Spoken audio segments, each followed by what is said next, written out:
I would definitely not know.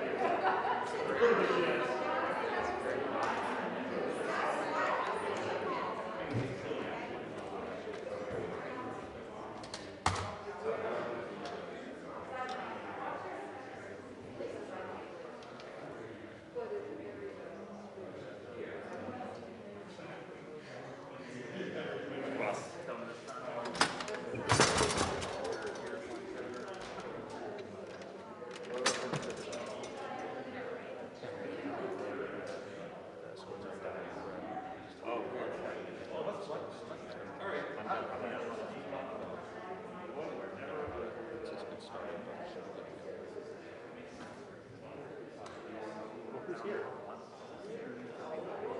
Oh, what's up there?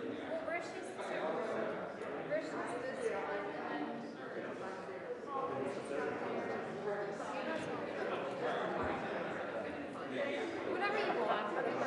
Is anyone here? No, that one's up for grabs. That one's up for grabs. And then that one up there. So that's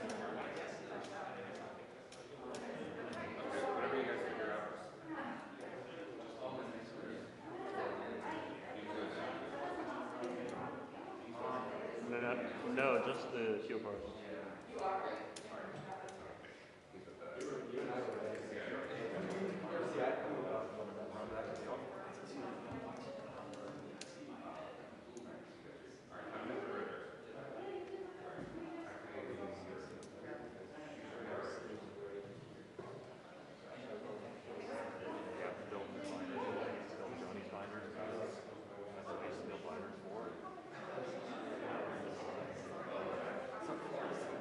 That's only if he wants to change, right?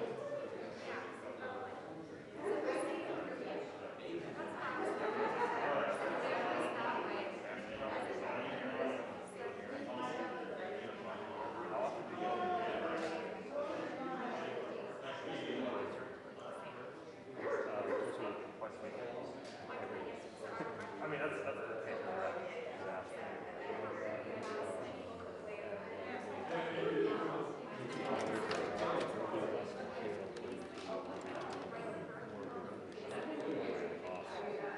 Whoever athletes are, they're gonna, whoever athletes are.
I've never worn mine until this job, but because we had to swipe in the door, and that one was an idiot that like when I first started, I kept reading happy on the desk because I was always I never like my ID around, right? So I would like call back the bar, like, hey man, can you let me in again?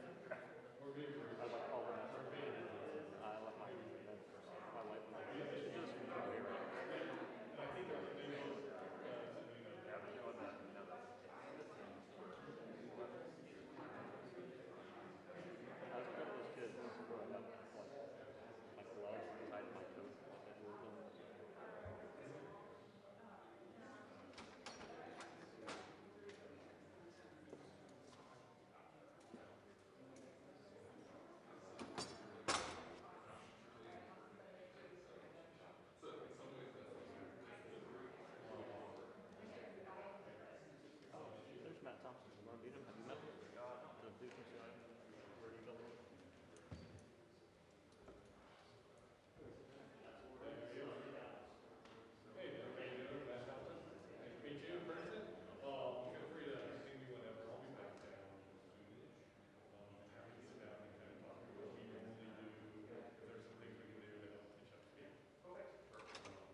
This is the one we're using for sound. Yeah.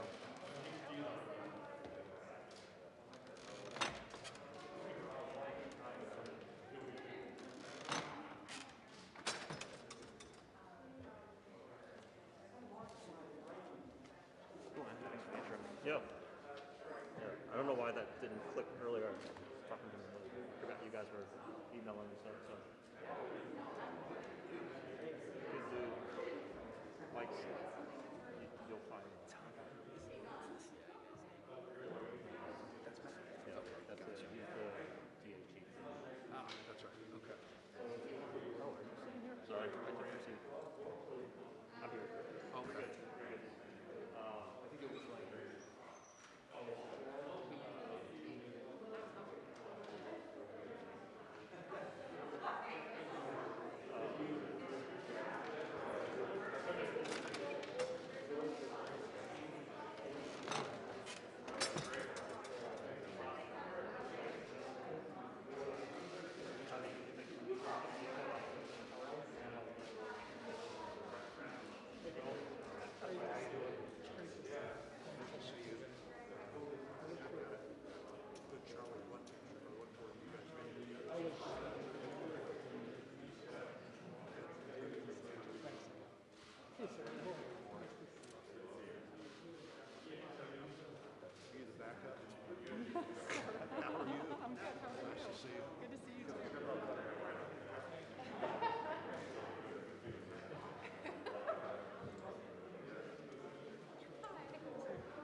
Thank you.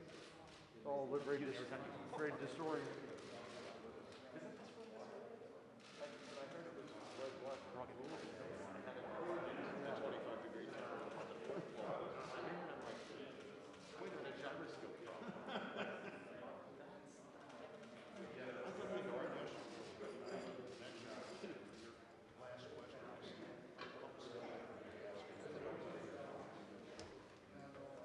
Feel like you got to the bottom?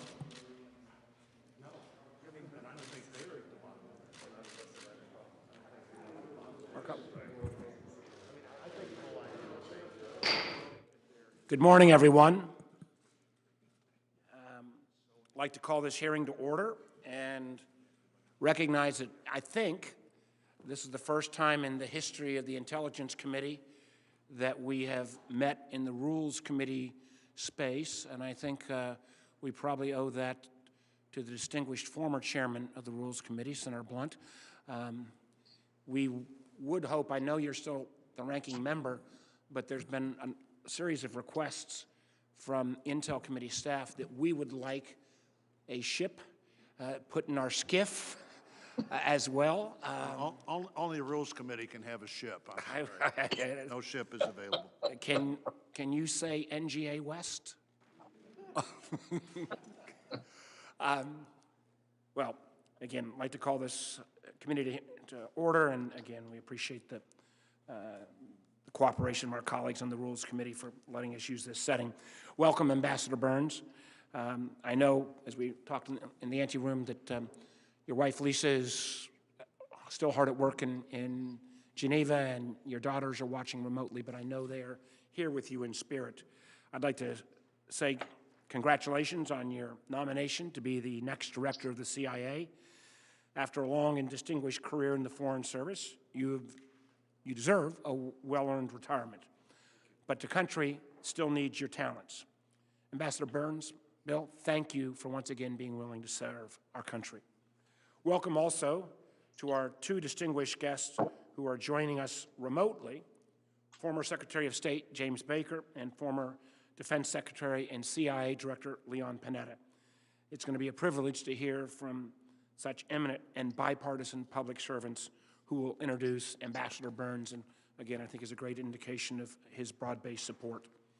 I understand that some of our members may be joining us remotely today as well, although I would like to acknowledge Senator Casey for he appeared yesterday remotely, but for his first in-person Intelligence Committee meeting, and we're very glad, Bob, to have you on the committee. After the Vice Chairman and I give our opening statements, Secretaries Baker and Panetta will say a few words, and Ambassador Burns will then make his remarks. After this, members' questions will be for 5 minutes in order of arrival. Ambassador Burns has provided us with written responses to questions from the committee, and today's hearing will provide members the opportunity to thoughtfully consider his qualifications, hear directly from the nominee, and for Ambassador Burns to share his views on how he would lead the women and men of the Central Intelligence Agency.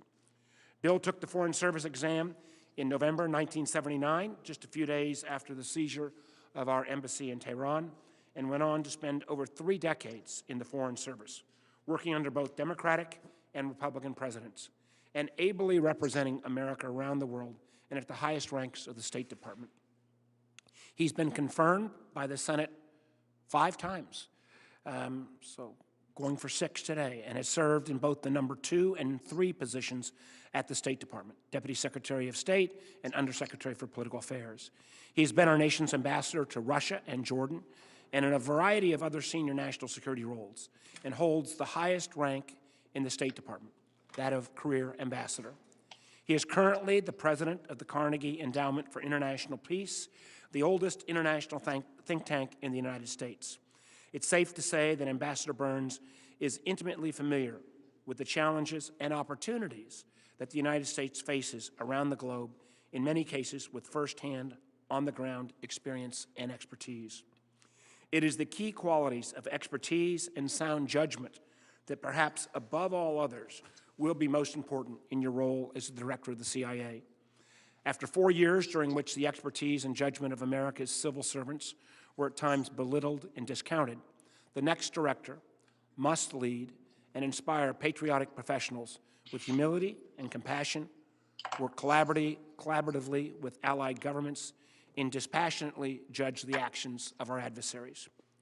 CIA has in some ways been luckier than many other agencies. Director Haspel, your predecessor, has led the CIA with distinction under very difficult conditions. But I'll be looking to hear your views on how to inspire CIA's intelligence professionals, who often risk much, sacrifice much, and sometimes up to and including their health and lives in service of our country, and oftentimes without recognition because of the requirement to do that in secret. I'd like to hear how you plan to reinforce the credo, no matter the political pressure, no matter what, that CIA officers will always do the right thing and speak truth to power. And it is up to America's leaders, including you if you are confirmed, to ensure that CIA's officers will not face retribution or retaliation for speaking that truth to power. Beyond this basic task, our country faces a host of hazards, from China's drive to surpass the United States technologically, to Russia's continued malign efforts in cyberspace and disinformation, to the ongoing threats from Iran and North Korea. Moreover, we are still in the midst of a global pandemic, although with hope on the horizon, that has taken the lives and livelihoods of hundreds of thousands of Americans. These challenges are difficult, but with our traditionally strong network of alliances, they are surmountable.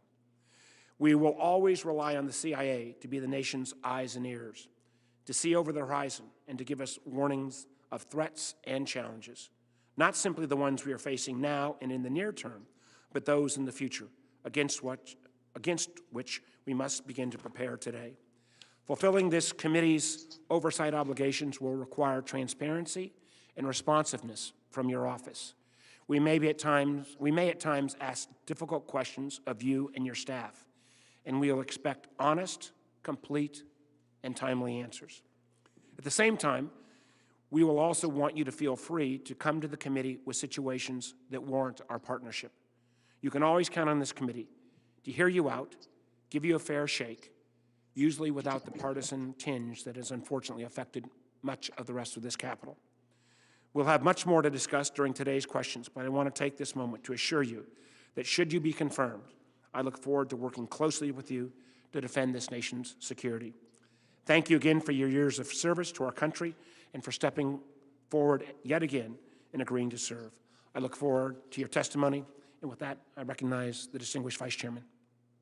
Thank you, Mr. Chairman. And Ambassador, thank you for being with us today. I join the Chairman in offering you and your family our congratulations and/or condolences, as you may deem appropriate, for your nomination at this important time in our nation's history with these challenges that we face. The role that you've been nominated to fill is without parallel in our government. If confirmed, you'll sit at the nexus of the agency's intelligence collection analysis, covert action, counterintelligence, and liaison relationships with foreign intelligence services. Responsibility for any of these missions would be an enormous undertaking for any single one of them, let alone all of them. But the core mission of the agency is and remains the collection of intelligence, the analysis of that intelligence to help inform policymakers and the decisions they make, and then, of course, operations as well. And in that context, as director, you'll be responsible for managing the CIA officers and employees of today, but also for cultivating the workforce that we're going to need in the years to come. So this, in my view, entails that the specialized skills and expertise needed to solve today's unique intelligence challenges are resident at the agency. But also it involves looking ahead a decade and thinking about what the next critical skill set is going to be that the officers will need. So I appreciate your insights as to how you intend to achieve and accomplish that in your time there.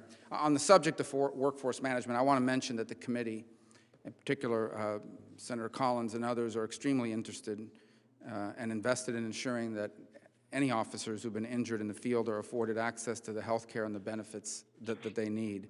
And this is particularly true when it comes to injuries that seem to be consistent with symptoms of traumatic brain injury. So if confirmed, I ask for your commitment to work with the committee so that we can find the appropriate legislative or policy changes that ensure that the CIA's commitment to the health and care of its officers is never left in doubt, and that we are applying the necessary resources to determine who was behind these things and that have impacted personnel from various agencies. And I want to be clear, the government of the United States needs to solve this problem, needs to take care of our people, but needs to also forcefully respond to whoever is responsible for hurting Americans who are serving our country overseas.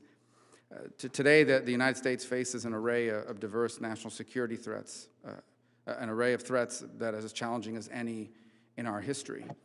The longstanding hostility from Putin's regime in Russia, Iran, North Korea, a global pandemic moving into its second year, violent extremism, state and non-state cyber actors that infiltrate and plunder government and private sector computer networks with what seems like impunity and with new and creative methods.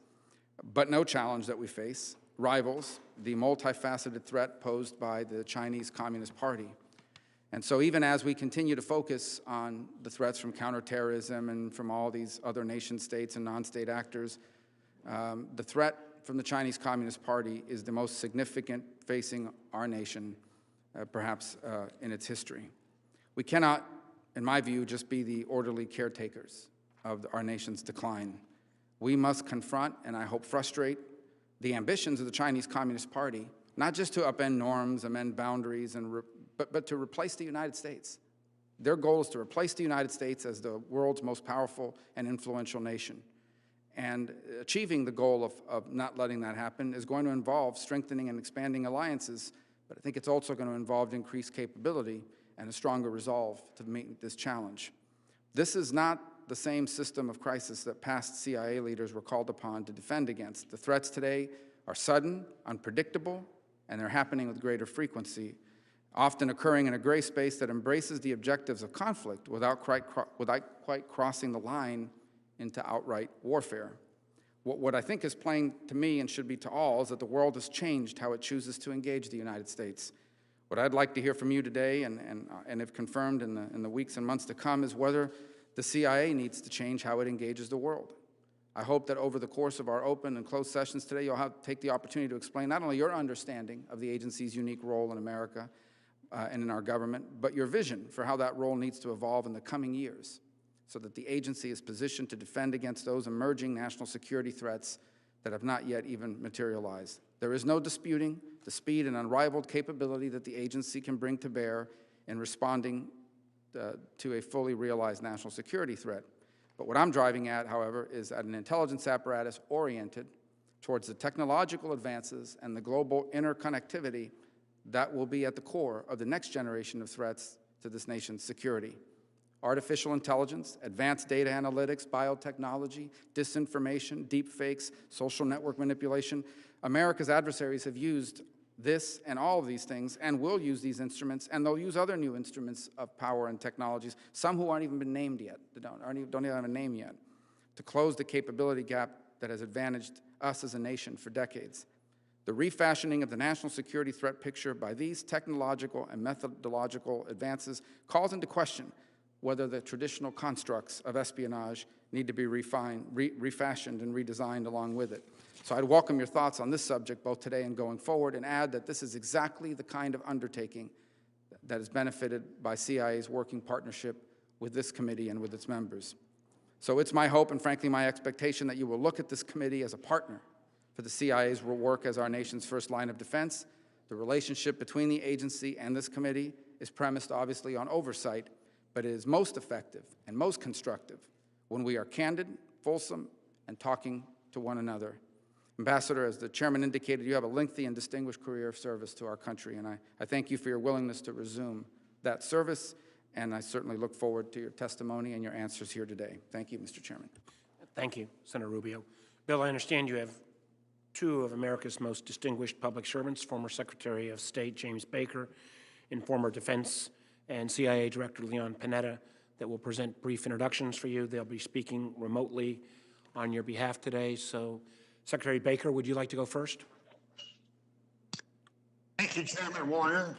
Thank you, Vice Chairman Rubio, and members of the committee for inviting me to speak today on the nomination of William J. Burns to be Director of the Central Intelligence Agency.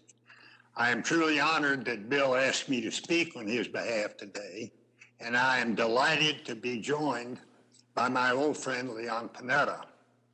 Without any reservations, members of the committee, I can strongly recommend Bill Burns to you. President Biden is to be congratulated for choosing Bill. And my reasoning in this regard is really straightforward. Bill is quite simply one of the finest and most intelligent American diplomats that I had the pleasure of working with. His unique combination of experience, skills, and character make him an outstanding choice for directorship of the CIA. As Secretary of State, I relied on Bill's judgment during one of the most tumultuous eras in U.S. foreign policy. He was instrumental in forging effective American policies as we worked to end the Cold War peacefully, ensure the reunification of a Germany firmly embedded in the West, reverse Iraqi aggression against Kuwait, and bring together Israel and all of its neighboring Arab states for their first ever face-to-face meeting at the 1991 Madrid Peace Conference. Each of these complex situations was challenging, and Bill's contributions made an enormous difference. Bill was there every step of the way, even at times displaying his first-rate sense of humor by laughing at my weak jokes. Bill combined a remarkable ability to grasp broad historical trends, while at the same time identifying pragmatic opportunities for the United States to advance our interests.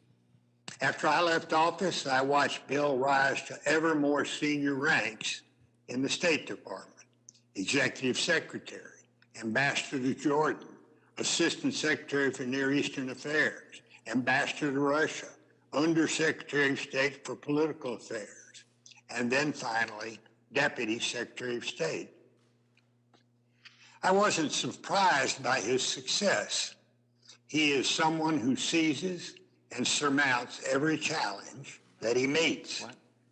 Members of the committee, you can be assured when it comes to the security of the United States, our country will be in capable hands.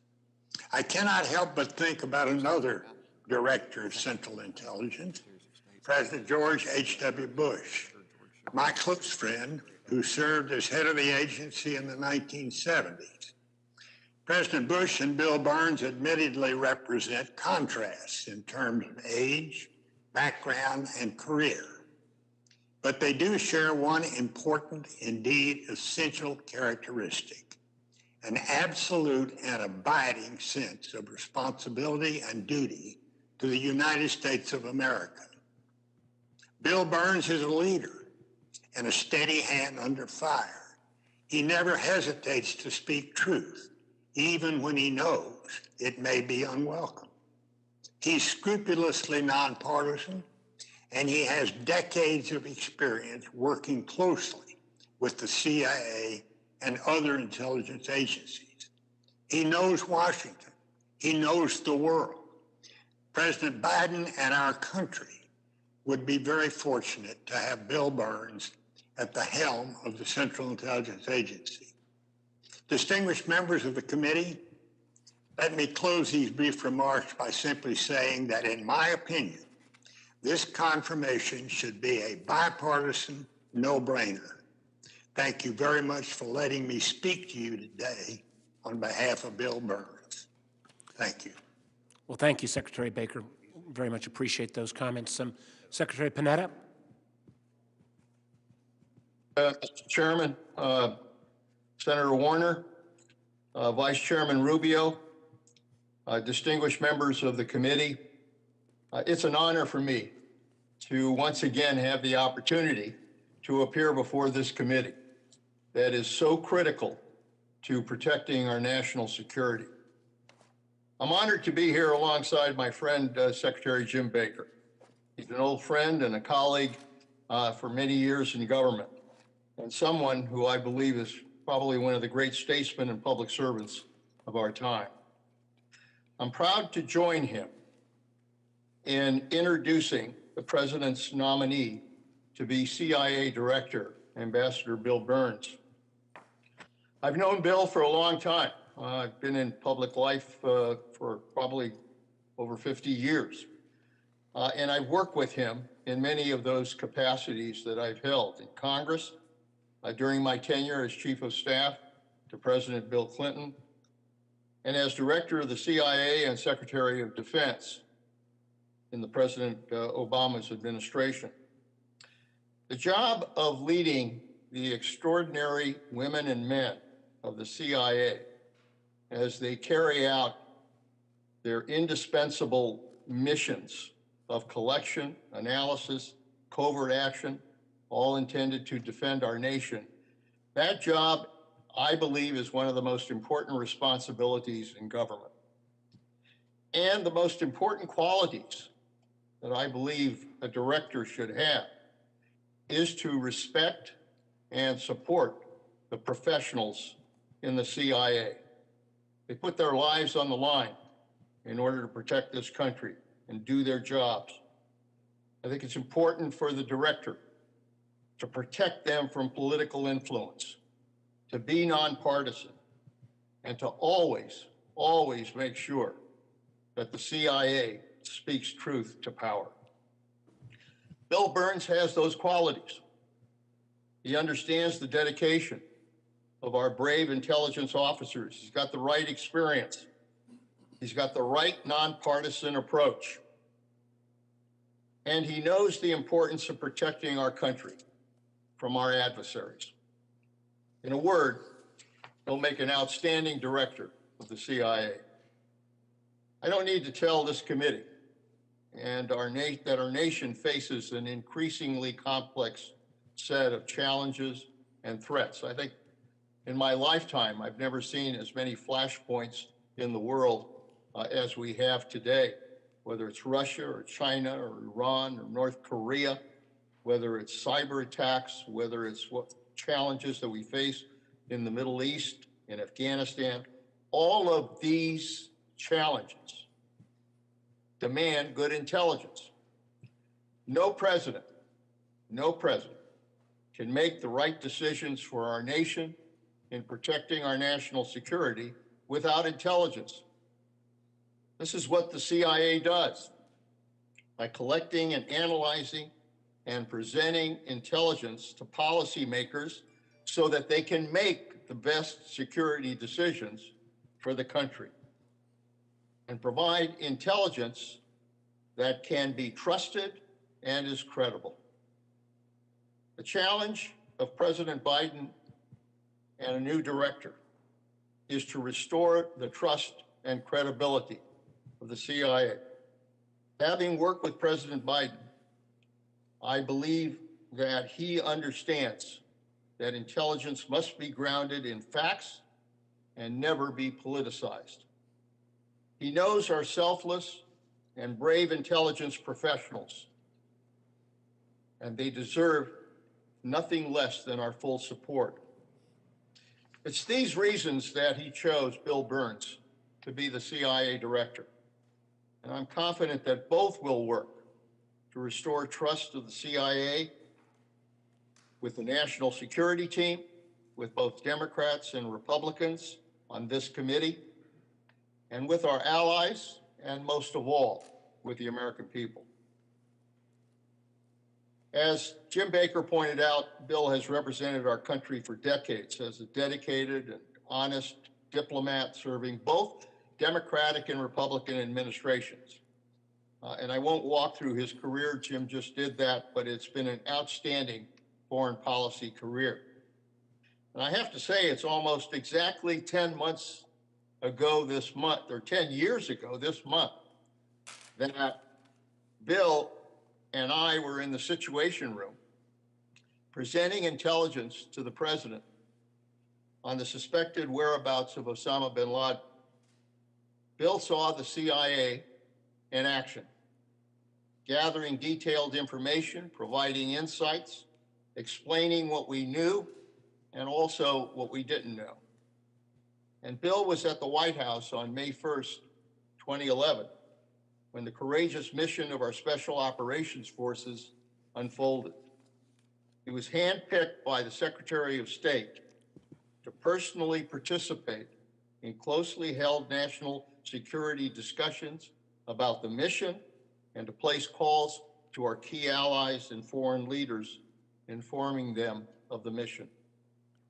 He's a public servant who has spent his life serving and protecting Americans. And as CIA director, he will certainly speak truth to power, because that's what Bill does. And he's done that his entire career. He's long known that calling it down the middle is essential, even when it may not be convenient. He will also make sure he and other agency leaders are responsive to oversight by this committee and by the Congress. As all of you know, I'm a big believer that the CIA and this committee have to be partners in order to fulfill the mission of protecting the American people. And he knows the array of challenges that the agency faces, dealing with major competitors, as I said, from China to so many other of those flashpoints I described, and the technological landscape in which our officers now have to operate.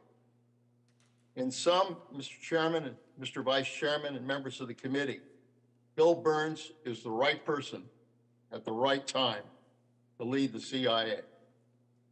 His experience in foreign policy and national security, his judgment, his unquestioned integrity will be assets as he leads the CIA in facing the threats that we face.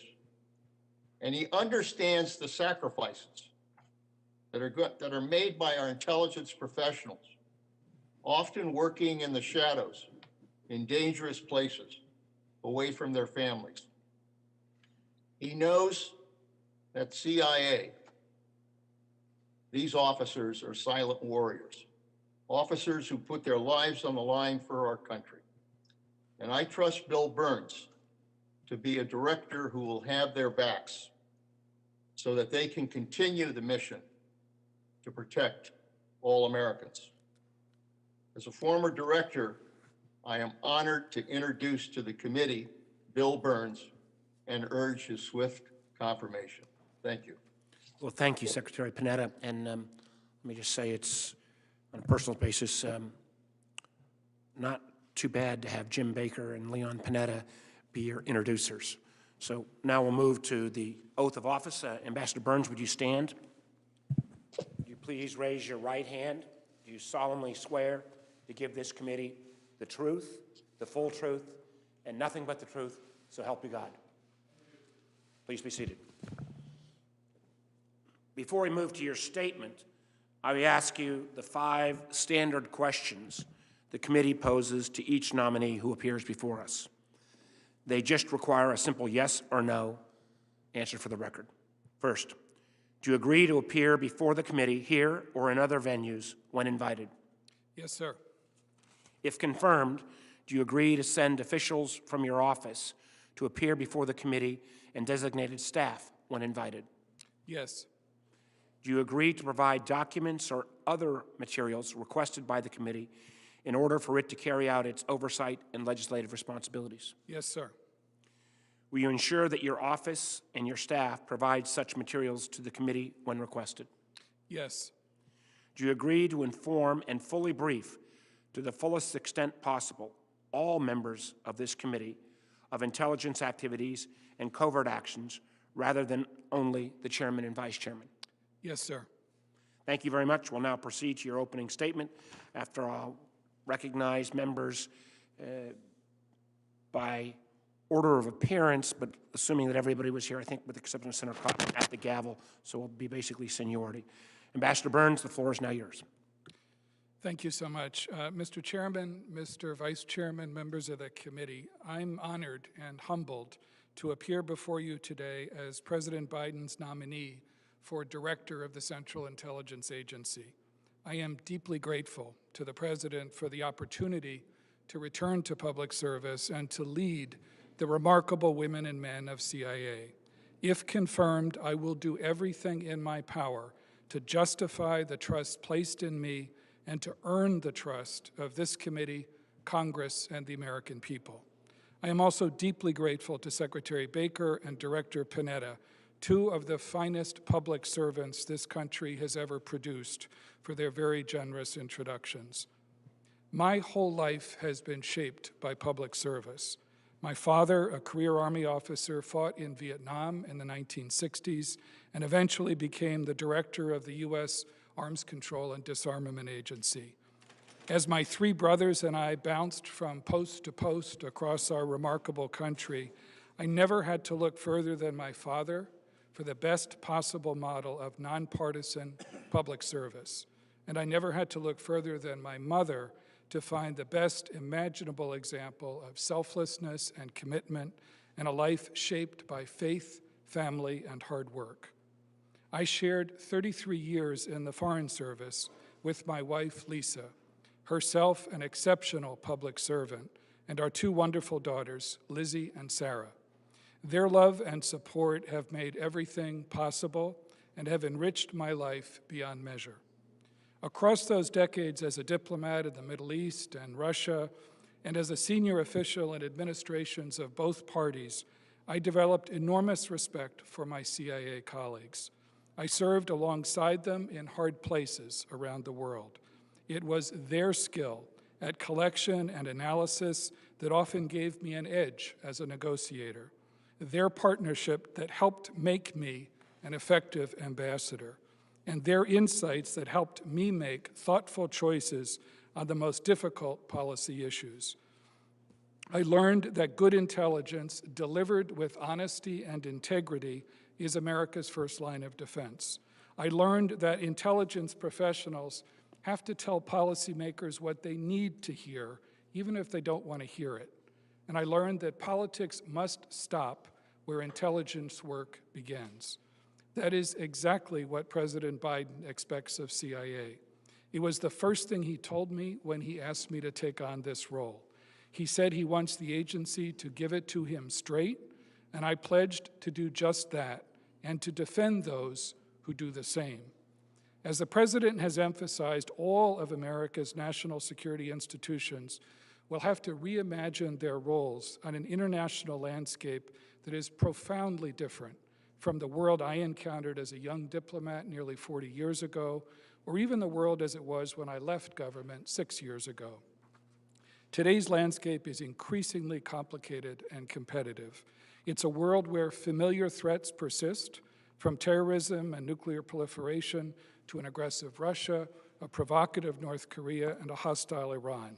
But it's also a world of new challenges in which climate change and global health insecurity are taking a heavy toll on the American people, in which cyber threats pose an ever greater risk to our society, and in which an adversarial, predatory Chinese leadership poses our biggest geopolitical test. If confirmed, 4 crucial and interrelated priorities will shape my approach to leading CIA: China, technology, people, and partnerships. As President Biden has underscored, outcompeting China will be key to our national security in the decades ahead. That will require a long-term, clear-eyed, bipartisan strategy underpinned by domestic renewal and solid intelligence. There will be areas in which it will be in our mutual self-interest to work with China, from climate change to nonproliferation. And I am very mindful that Xi Jinping's China is not without problems and frailties of its own. There are, however, a growing number of areas in which Xi's China is a formidable authoritarian adversary, methodically strengthening its capabilities to steal intellectual property, repress its own people, bully its neighbors, expand its global reach, and build influence in American society. For CIA, that will mean intensified focus and urgency, continually strengthening its already impressive cadre of China specialists, expanding its language skills, aligning personnel and resource allocation for the long haul, and employing a whole-of-agency approach to the operational and analytical challenges of this crucial threat. Another priority intimately connected to competition with China is technology. As all of you know as well as I do, the revolution in technology and rapid advances in fields like artificial intelligence are transforming the ways we live, work, fight, and compete. CIA has a rich tradition of innovation, and nothing will matter more to our ability to remain the best intelligence service in the world. CIA will need to relentlessly sharpen its capabilities to understand how rivals use cyber and other technological tools, anticipate, detect, and deter their use, and keep an edge in developing them ourselves. If confirmed, I'll have no higher priority than reinforcing CIA's greatest asset, its people. The work of CIA's men and women is often invisible to most Americans, but I have served side by side with them, seeing firsthand their courage, their professionalism, and their sacrifices. I was privileged to be in the White House Situation Room when CIA's brilliant work helped bring Osama bin Laden to justice. But I also remember sadder and harder days, the sorrow and pain after the tragic attack at Khost, and quiet, personal moments spent in front of the agency's memorial wall, whose stars include friends with whom I served. Honoring the sacrifice those stars represent means strengthening a workforce worthy of the CIA seal, one that reflects the richness of our society and enables us to carry out our global mission. That means working even harder to enhance diversity, equity, and inclusion from entry level to senior ranks. It means working even harder to retain and develop the agency's extraordinary talent, equipping them with the language skills, technical tools, training, and tradecraft that they require. And it means ensuring the health and well-being of colleagues and their families through this awful pandemic and wherever and whenever they face harm or risk. Finally, if confirmed, I'll prioritize partnerships within the intelligence community and across the world. I will work closely with the Director of National Intelligence, my longtime friend and colleague, Avril Haines, to make sure the agency's efforts fit seamlessly with her vision for integrating the intelligence community. America's partnerships and alliances are what set our country apart from lonelier major powers like China and Russia. For CIA, intelligence partnerships are an increasingly important means of amplifying our understanding and influence. Investing in those liaison relationships has never been more important. It's a task for which my whole career has prepared me. No partnership will be more important to me than the one I hope to build with all of you on this committee. In my conversations with each of you over the last few weeks, I have been struck by your commitment to bipartisanship and sense of shared purpose. I deeply respect your crucial oversight role, which allows the American people to have confidence that the agency is working faithfully on their behalf and living up to our values. If confirmed, I promise to do all I can to earn your trust and to be a strong partner. I'll seek your advice as well as your consent, and I'll be accessible and honest, qualities I've tried hard to demonstrate throughout a lifetime in public service. I am deeply honored to be here today, and I look forward to your questions. Thank you very much, Mr. Chairman. Thank you, Ambassador Burns. And for planning purposes, if any members of the committee wish to submit questions for the record after today's hearing, please do so by the close of business on Friday, February 26th. And we'll be going through 5-minute rounds. Can you speak with a little more specificity to how you can go about restoring some of the morale of the workforce at the CIA, and what should be, morale is a ethereal term. Are there measurement techniques or things that we should look to see how the workforce is doing, feeling, operating, 3 months, 6 months, a year in? Well, Mr. Chairman, I think in many ways the most important single thing is to reinforce to what I hope are my future colleagues in CIA, if I'm confirmed, that their work matters more than ever, as I tried to describe in my opening statement, that their expertise, their courage, their sacrifices are respected, and that, as I promised President Biden, we will deliver unvarnished intelligence, the best possible intelligence we can gather, the most sophisticated all-source analysis, to deliver it to policymakers without any hint of politics or any policy agenda, to speak truth to power, just as you rightly emphasized in your own opening comments. That's what President Biden expects of me. That's what I will do to the very best of my ability. And as I said, I will defend all of my colleagues who do exactly the same thing. And I think that's what's crucially important. I think the committee will want to check in on this on a fairly regular basis. I think we've heard a number of concerns, facts that a number of folks, professionals were leaving. We've got to staunch that flow and move forward on that issue, and related at least, and this has really been a concern of Senator Collins, but the whole committee. We've seen evidence now, not just of agency personnel, but State Department personnel and others become victims of mysterious attacks. It was for a while called the Havana Syndrome. And a number of us have been quite concerned that we still don't know the source of those attacks. We still don't potentially have a full medical diagnosis. And even though we have put into law in the last 3 Intel authorization bills the ability for the CIA director to provide enhanced benefits to those individuals, the kind of first-rate quality health care and compensation they need and deserve, we're not sure that's really taken place. So I want you to speak to that. I want to also get a commitment from you that that CIA personnel who may have suffered brain injury have the option of treatment at our nation's premier TBI facilities, including Walter Reed and other facilities of highest caliber. To date, unfortunately, that has not been the case.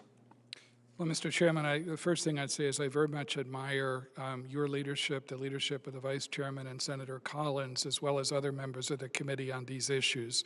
Not only do I admire and appreciate it, but I know it's deeply appreciated by the women and men of CIA. If I'm confirmed as Director of CIA, I will have no higher priority than taking care of people, of colleagues and their families. And I do commit to you that if I'm confirmed, I will make it an extraordinarily high priority to get to the bottom of who's responsible for the attacks that you just described, and to ensure that colleagues and their families get the care that they deserve, including at the National Institutes of Health and at Walter Reed. And I look forward very much to working with all of you to ensure that that's the case. My last question is, this committee, under the leadership of Senator Burr and Senator Rubio, in many ways, I think, carved out the role as the technology committee on the Hill. And we really were the group that first raised the concerns about China's technological advances. We were the committee that called into question and then tried to formulate across government a 5G response. This issue of technology advancement, and as Senator Rubio pointed out, China doesn't have the goal of competing with, they have the goal of beating us in technological advancement. And I just want to, you may want to comment on this briefly, but continuing CIA's role to monitor China's advancement in all these technology fields, not simply a CIA directive, but we really do think the intelligence community has a broader view on this issue than any other part of our government.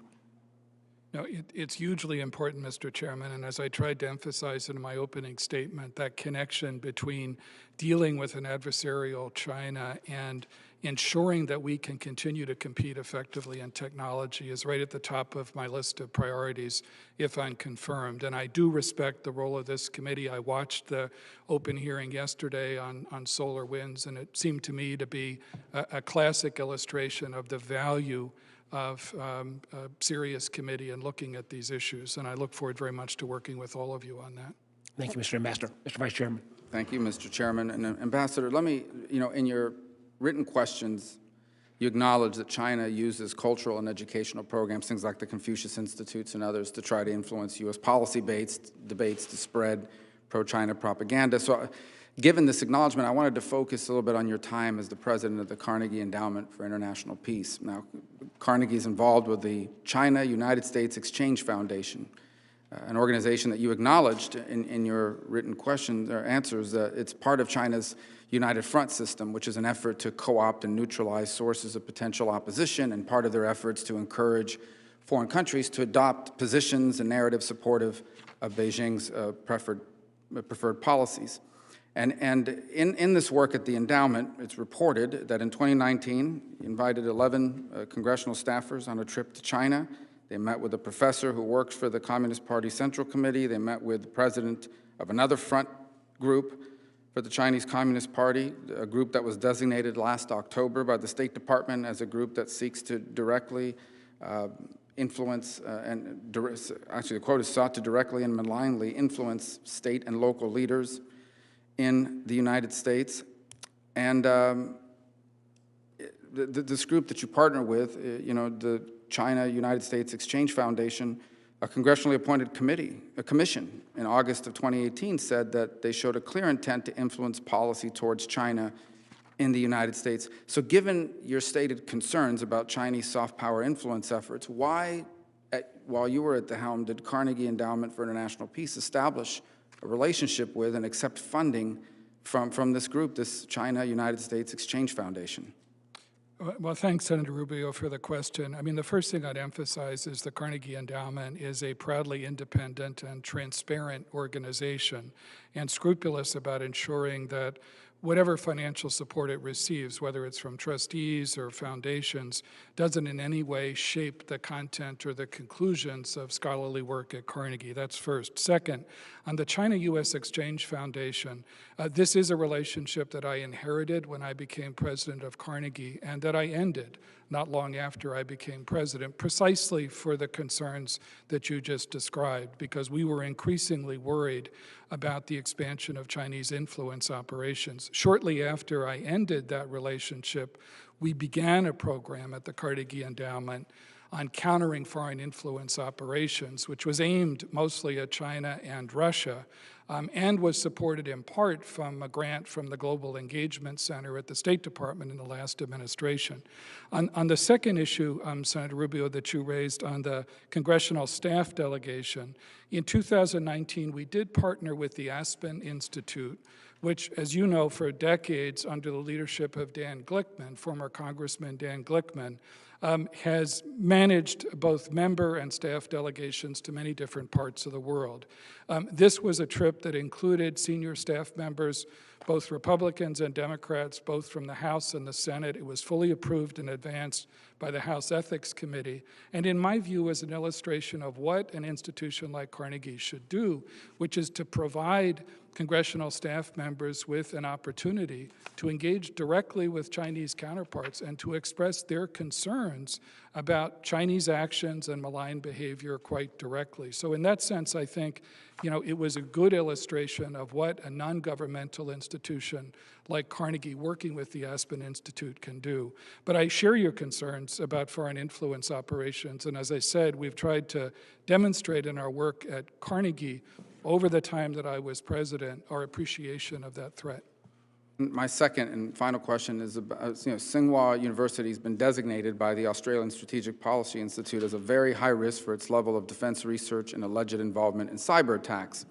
At Carnegie, while you were there, worked with Tsinghua University to set up the Carnegie Tsinghua Center in Beijing, a center that features 7 individuals who work at the university as its guiding scholars, who have ties to the Communist Party. 2 of the center's senior fellows serve in senior Chinese Communist Party roles. And the center partnered with the Center for China and Globalization, a Beijing think tank associated and linked to the Communist Party's, whose president is linked to the Communist Party's efforts via the, he plays a prominent role with the United Front, which is a group that Xi Jinping has called China's secret weapon. I'm curious, what conditions, restrictions did the Chinese impose in order for this center to be set up? Well, Senator Rubio, you're right. I mean, the center that Carnegie operates in Beijing and has for more than a decade is a partnership with Tsinghua University. During my time as president, I was extraordinarily careful to ensure that the arrangements that we had as a non-governmental organization operating there allowed us to continue to do independent work. And that has been the case over the last 6 years. I've also made clear to my colleagues at Carnegie that the moment we were constrained in doing that independent work, we would cease operations, because our point is not simply to exist. Carnegie's point is not to exist in centers in different parts of the world. It's to do high-quality, independent work. When that becomes impossible, or our scholars are self-censoring, then that's the moment at which it becomes no longer feasible to operate there. Thank you. Senator Feinstein. Thanks, Mr. Chairman. As you know, excuse me, over a decade ago, Mr. Burns, the CIA engaged in the use of waterboarding and other so-called enhanced interrogation techniques during interrogations. You provided straightforward answers in the pre-hearing questions, and I appreciate that. But I want to cover this topic because I believe it remains a priority to ensure that we never return to this. So let me ask you the same types of questions that I asked Director Coates, Pompeo, and Haspel when they were before us. Do you agree that current law prohibits any interrogation techniques not allowed by the United States Army Field Manual on Interrogation? Senator Feinstein, it's good to see you. I believe that waterboarding does constitute torture under the law.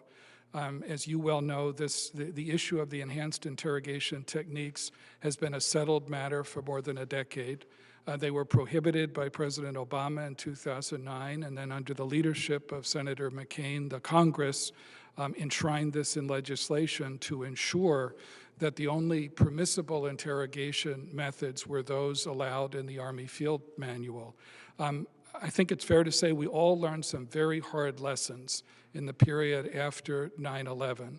It is very important. It's crucial to be mindful of those lessons and to move forward. And so it's in that spirit that I also share Director Haynes's view that we should not take actions against or prejudice the careers of officers who may have worked in those programs at a time when they were operating under Department of Justice guidelines and at the direction of the President. So to answer your question specifically, again, I am certainly committed to what the law provides right now and to ensuring that those enhanced interrogation methods are never again used by CIA. They certainly will not be under my leadership if I'm confirmed. Well, thank you very much for that answer. It certainly was fulsome, and I greatly respect the fact that you came forward with it in the way in which you did. As noted in the intelligence community statement for the record in 2019 and our most recent worldwide threats assessment hearing, China has the ability to launch cyber attacks that cause localized, temporary, disruptive effects on critical infrastructure, natural gas pipelines for days or weeks, and Russia has the ability to execute cyber attacks in the United States that generate localized, temporary, disruptive effects on critical infrastructure, electrical distribution network for at least a few hours, and so on. I am concerned by this and want to know how we address this threat. So here's the question. What do you believe is the appropriate role for the CIA in diminishing these types of cyber threats to our critical infrastructure? And what else could the CIA be doing to help ensure the integrity of national cyber security? Well, thanks, Senator. As the hearing that this committee conducted yesterday underscored, the SolarWinds attack, that cyber attack, was a very harsh wake-up call, I think, for all of us about the vulnerabilities of supply chains and critical infrastructure in both the private sector and the public sector in this country. And we've seen in recent years how both the Chinese leadership as well as the Russian leadership have an aggressive determination to take advantage of those vulnerabilities. I first saw this when I was ambassador in Moscow in 2007, and the Russians staged, Vladimir Putin's Russia staged a very determined cyber attack on Estonia, a small NATO ally of the United States. So if this is a harsh wake-up call, then I think it's essential for the CIA in particular to work even harder to develop our capabilities to help detect these kind of attacks when they come from external players, from foreign players, which is the responsibility of the CIA, to help attribute those, because without attribution, it's very difficult to deter future attacks. Continue to develop our own technological and cyber capabilities as a part of that potential deterrence, and then at the same time, to deepen partnerships across the intelligence community with domestic agencies like FBI and the Department of Homeland Security, with the private sector, where there's a shared interest in helping to shore up these vulnerabilities in critical infrastructure, and then finally, and not least, with foreign partners as well, many of whom, as I mentioned in the case of Estonia, have faced these same kind of threats, where we can learn from their experience and working together not only build better defenses, but also begin to build leverage against adversaries. And over time, I've been convinced, work with like-minded countries, allies, and partners, not only to build leverage, but to build rules of the road that help protect critical infrastructure, that help make clear international understandings that certain kinds of critical infrastructure are off limits for those kind of cyber attacks. That'll take time, it'll take enormous effort, but I think the CIA and intelligence can be an important part of that effort. Thank you very Senator much. Burr. Thanks, Mr. Chairman. Thank you, Mr. Chairman. Ambassador, welcome. Good to see you, sir. Hard to believe that we have known each other for over a quarter century. And I'm sure as you drove to the Hill today, it reminded you of some of the battle zones you've served in. You've not been given vacation spots at your time at the State Department. And I think this committee is grateful to you for your service up till now, and more importantly, for what you're about to embark on. Bill, as you know, it's difficult for federal agencies to recruit talent today. It's particularly difficult at an agency that requires security clearances. Do you have any idea today how you might want to restructure the recruitment process so that you can begin to onboard people earlier? It's difficult to recruit out of a university a graduate and say, we've got a job for you, but in a year, after you've cleared security clearance, do you see a need to revamp that in a way that allows you to bring that talent in? Senator Burr, yes, I do, and I've seen this through my own experience at another agency at the State Department. The price that you pay when security clearance processes drag on and on, you lose good people. It becomes very difficult to recruit the kind of workforce, particularly a diverse workforce, that CIA requires to be effective. And so one of my high priorities, if I'm confirmed, will be to take a hard look at that issue. I know work has gone on in the past on this. I know previous directors have worked hard at this issue, but I agree with you on its significance. And you can't hope to have effective recruitment processes unless we find a way to streamline that process. Well, the chairman's been outspoken on it, and I'm sure he will be dogged as it relates to the way forward. Ambassador, you speak 3 languages. Talk to us about how you see language requirements within the agency going forward. Is it a priority? It has to be a priority, Senator. I know it was a priority for Gina Haspel as well, and I greatly respect that.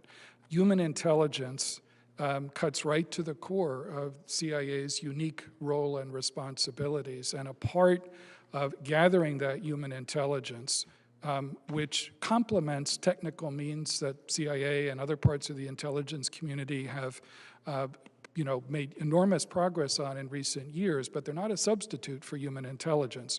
A part of that collection effort does require a facility in foreign languages. And so, as I discussed when I was talking about the high priority that I would attach to China if I'm confirmed as director, a part of that intelligence, a part of that priority requires expanding the number of Mandarin language speakers at CIA and making that a priority, and continuing to work to expand other hard language facility at the agency. It's crucially important. You've heard and you will hear members on this committee all talk about technology. And I think most of us would agree that the United States is retarded as it relates to our ability to adapt new technologies. We're slow, we fight it. The reason that many of our adversaries have made the gains that they have is because of their willingness to accept technology, to use technology, to leverage that against what we've built. How do you intend to use technology both in the workforce and in the tradecraft to make sure that we fully take advantage of what I think is the greatest innovative country in the world? Well, Senator, I think you're exactly right. I mean, CIA has a rich history of innovation and agility and technology, but if I'm confirmed, I recognize that we're going to have to work even harder to be innovative and to be agile. You mentioned tradecraft. One of the big challenges today in operational tradecraft is ubiquitous technical surveillance, the capacity of a number of our adversaries to make it much more complicated to conduct traditional tradecraft. And so the agency, like so many other parts of the U.S. government, is going to have to adapt to that kind of a challenge. I'm entirely confident that the women and men of CIA are capable of that. It's also going to require, Senator, this is the one point I would add, a greater effort to work with the private sector as well, so that we can not only keep pace with technological progress, but get out ahead of it. That's exactly what our adversaries are doing, and that's what I think we need to put even greater effort into as well. Ambassador, let me remind you that the 2 introductions that were made for you, one thing they both highlighted, the need for the partnership with this committee and with the CIA. I know you embrace that fully, and for that, we're grateful. I look forward to your confirmation. Thank you, sir. I look forward to it as well. Senator Wyden. With you. Thank you, Mr. Chairman. Mr. Ambassador, at the risk of this becoming a full-fledged bouquet tossing contest, I want to just register a couple of areas that you've been involved in that are especially important to me. Your track record on human rights is, I think, a real attribute for this job, and of course your experience at the State Department. It is rare that we see people with that kind of background. So we're very appreciative of having you here. Let me start, and I think we touched on it, with respect to this matter of correcting false statements. If you or any other CIA official says something publicly that is inaccurate, will you correct the public record? Well, Senator, as we discussed, I believe it's a serious responsibility if I'm confirmed as CIA director if in the case of a policymaker making a statement that I judge later to be at variance with intelligence that we've provided, to work with that policymaker to try to correct that statement and to get it right. I think, as you well know, Senator, that cuts right to the core of building credibility and building trust, which are the foundations, I think, for sound policy choices as well. So I would certainly take that very seriously in doing everything I can to correct the record. Very good. So my second question deals with this question of technology, and I'm glad that you've staked out the ground that'll be a priority for you. A major technology challenge will be to protect sources and methods while not hiding the legal interpretations that are used to conduct operations. And I'm especially troubled by situations in which the government goes around the courts and buys Americans' private records from data brokers, people who are basically unregulated. It's one of the sleaziest operations I know of, and I'm actually introducing legislation. The Fourth Amendment is not for sale here very shortly. We talked about this with Director Haynes at her confirmation process, and I would like to ask you whether you would make public the circumstances under which the intelligence community, under which the CIA, as part of the intelligence community, purchases commercially available information and the legal basis for doing so. Yes, Senator, I share Director Haynes's view that it would be very valuable to lay out a framework that makes clear to the American people the guidelines and the legal boundaries within which we would undertake those activities. So I'm a strong believer in transparency, and I share Director Haynes's commitment. Now, with respect to accountability, in 2013, the CIA acknowledged that it had fallen short in holding people accountable for failures associated with the management of the torture program. And I want to use my words carefully here because this has been a subject of some debate. So my question is, the CIA then recommended, and I believe what the discussion was about was going forward, that it broaden accountability reviews to consider systemic problems and officers responsible for those systemic problems, as well as management failures. So this was a recommendation of a long time ago, 2013. Do you agree with the CIA's 2013 recommendation, and will you implement it so that going forward, everybody is clear about the fact that it will be followed? I will, Senator. I attach great importance to accountability. I will certainly follow through on that if I'm confirmed as director. And I do think it's important in conducting accountability review processes to also look at ways in which you can address systemic problems as well. I think that's constructive, and I want to work with you on the timeline because, and this will be something we'll talk about on another occasion, but since it was recommended in 2013, that's been a long time. We've got to get it done. Last question is, over the years, the CIA has at times impeded congressional oversight by limiting briefings to the so-called Gang of Eight, limiting staff access to important programs and operations, and failing to inform the committee at all. Will you conduct a thorough review of where the CIA has engaged in any of these practices and report back to the full committee so that all of us, every member, will know how access can be expanded? Well, Senator, if I'm confirmed, I certainly will be committed to trying to provide as much information as possible to the broader Committee on Sensitive Operations and Collection. And I do commit to reviewing the practices of my predecessors with regard to what information was restricted to Gang of Eight, and to working with all of you on this committee on that issue. Good. I just want to tell my colleagues I'll be supporting Ambassador Burns and look forward to working with him. Senator Collins. I'm sorry, did you call? Senator, we were going by order of arrival at the gavel. Thank you. Ambassador Burns, welcome. Thank you. I first want to express my appreciation to you for engaging in an extensive conversation with me about the CIA officials who have been the subject of these terrible attacks that have left them with, in some cases, permanent traumatic brain injuries. And I was very glad that both the chairman and the vice chairman brought up this issue to you.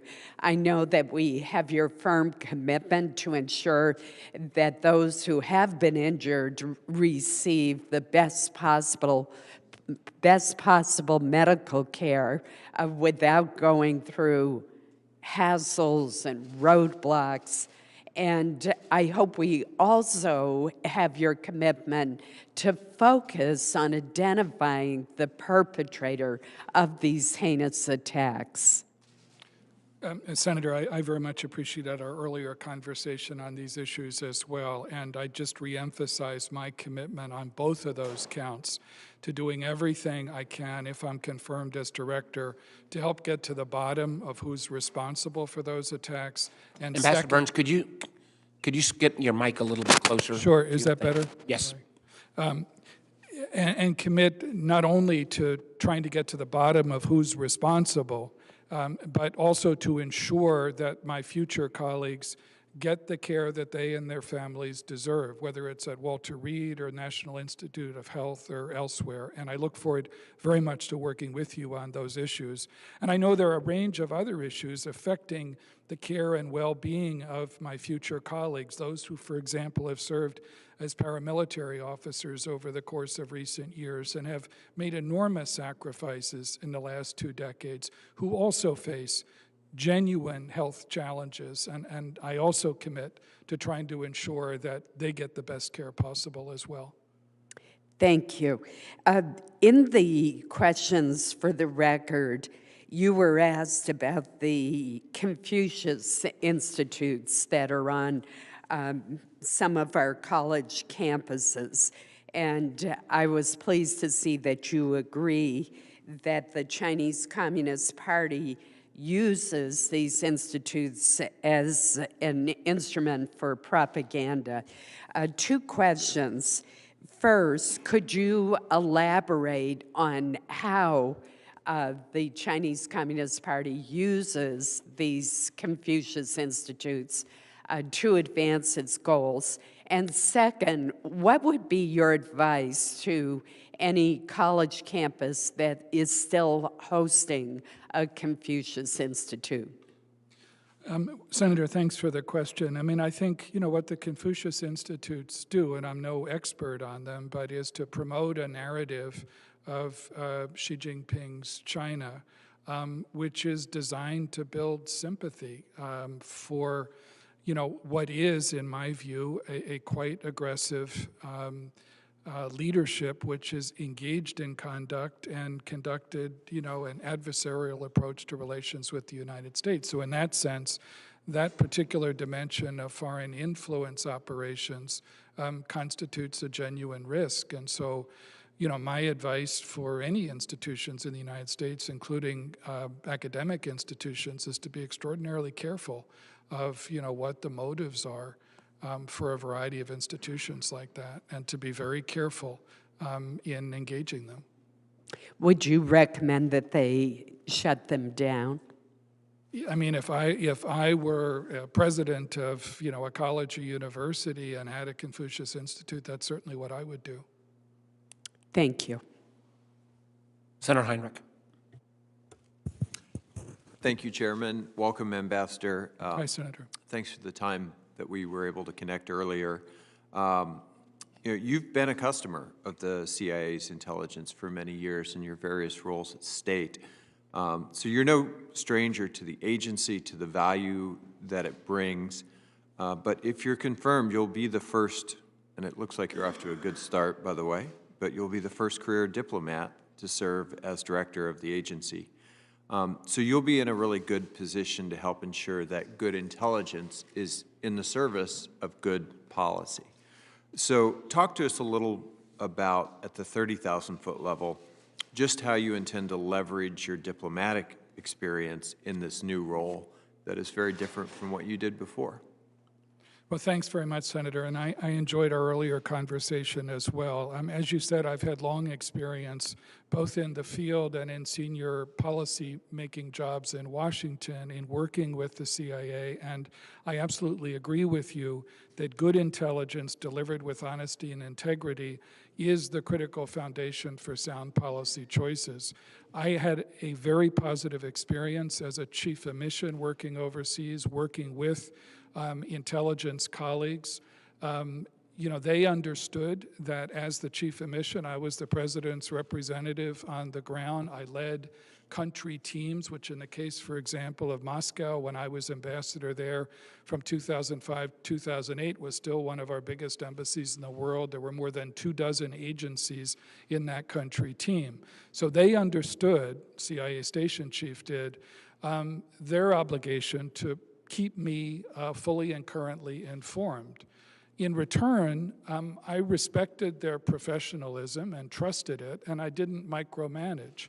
I can't remember one instance when I was a chief of mission, either in Moscow or in Jordan, where we had to elevate an issue because we had a difference to Washington. Now, when I was Deputy Secretary of State, there were several instances, not a large number, where differences between a chief of mission and a chief of station were raised to my level. And I was able to work out with my counterpart, the Deputy Director of CIA, in virtually all of those instances, a reasonable approach. I can count on less than one hand the number of times we had to elevate that even higher. So I raise that only because I think there's no substitute in the end for good leadership and professionalism and trust in making that relationship work, and in understanding the critical role of unvarnished intelligence in the policymaking process. I think that's a helpful answer in setting up my next question as well, which is, this is a remarkable agency. It has some of the most talented people in service to our country of any agency in existence. But as I mentioned in our recent conversation, when things do get awry, sometimes it is because of things that are inherent to the culture of the agency. It can be resistant to change, resistant to transparency, not always welcoming of outsiders. And you told me you were familiar with this concern from your time working with the agency overseas. I'm just curious, if you're confirmed, how would you approach, especially as an outsider, the cultural challenges that can be inherent in an agency like this? Well, I'm certainly familiar with, the cultural, identity of different institutions. I mean, my old institution, the State Department, has its own share of tribalism and cultural challenges to be overcome. It's not a perfect institution either. I have enormous respect for career public servants, whether it's at state or now, I hope, at CIA. And, you have to understand what drives different professionals in an organization.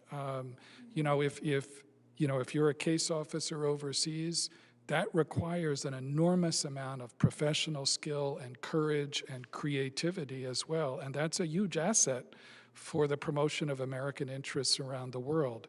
Analysts at CIA are noted for their honesty, for their willingness to speak truth to power, and that's why it's so essential for a director to have their backs and to defend them when they do that.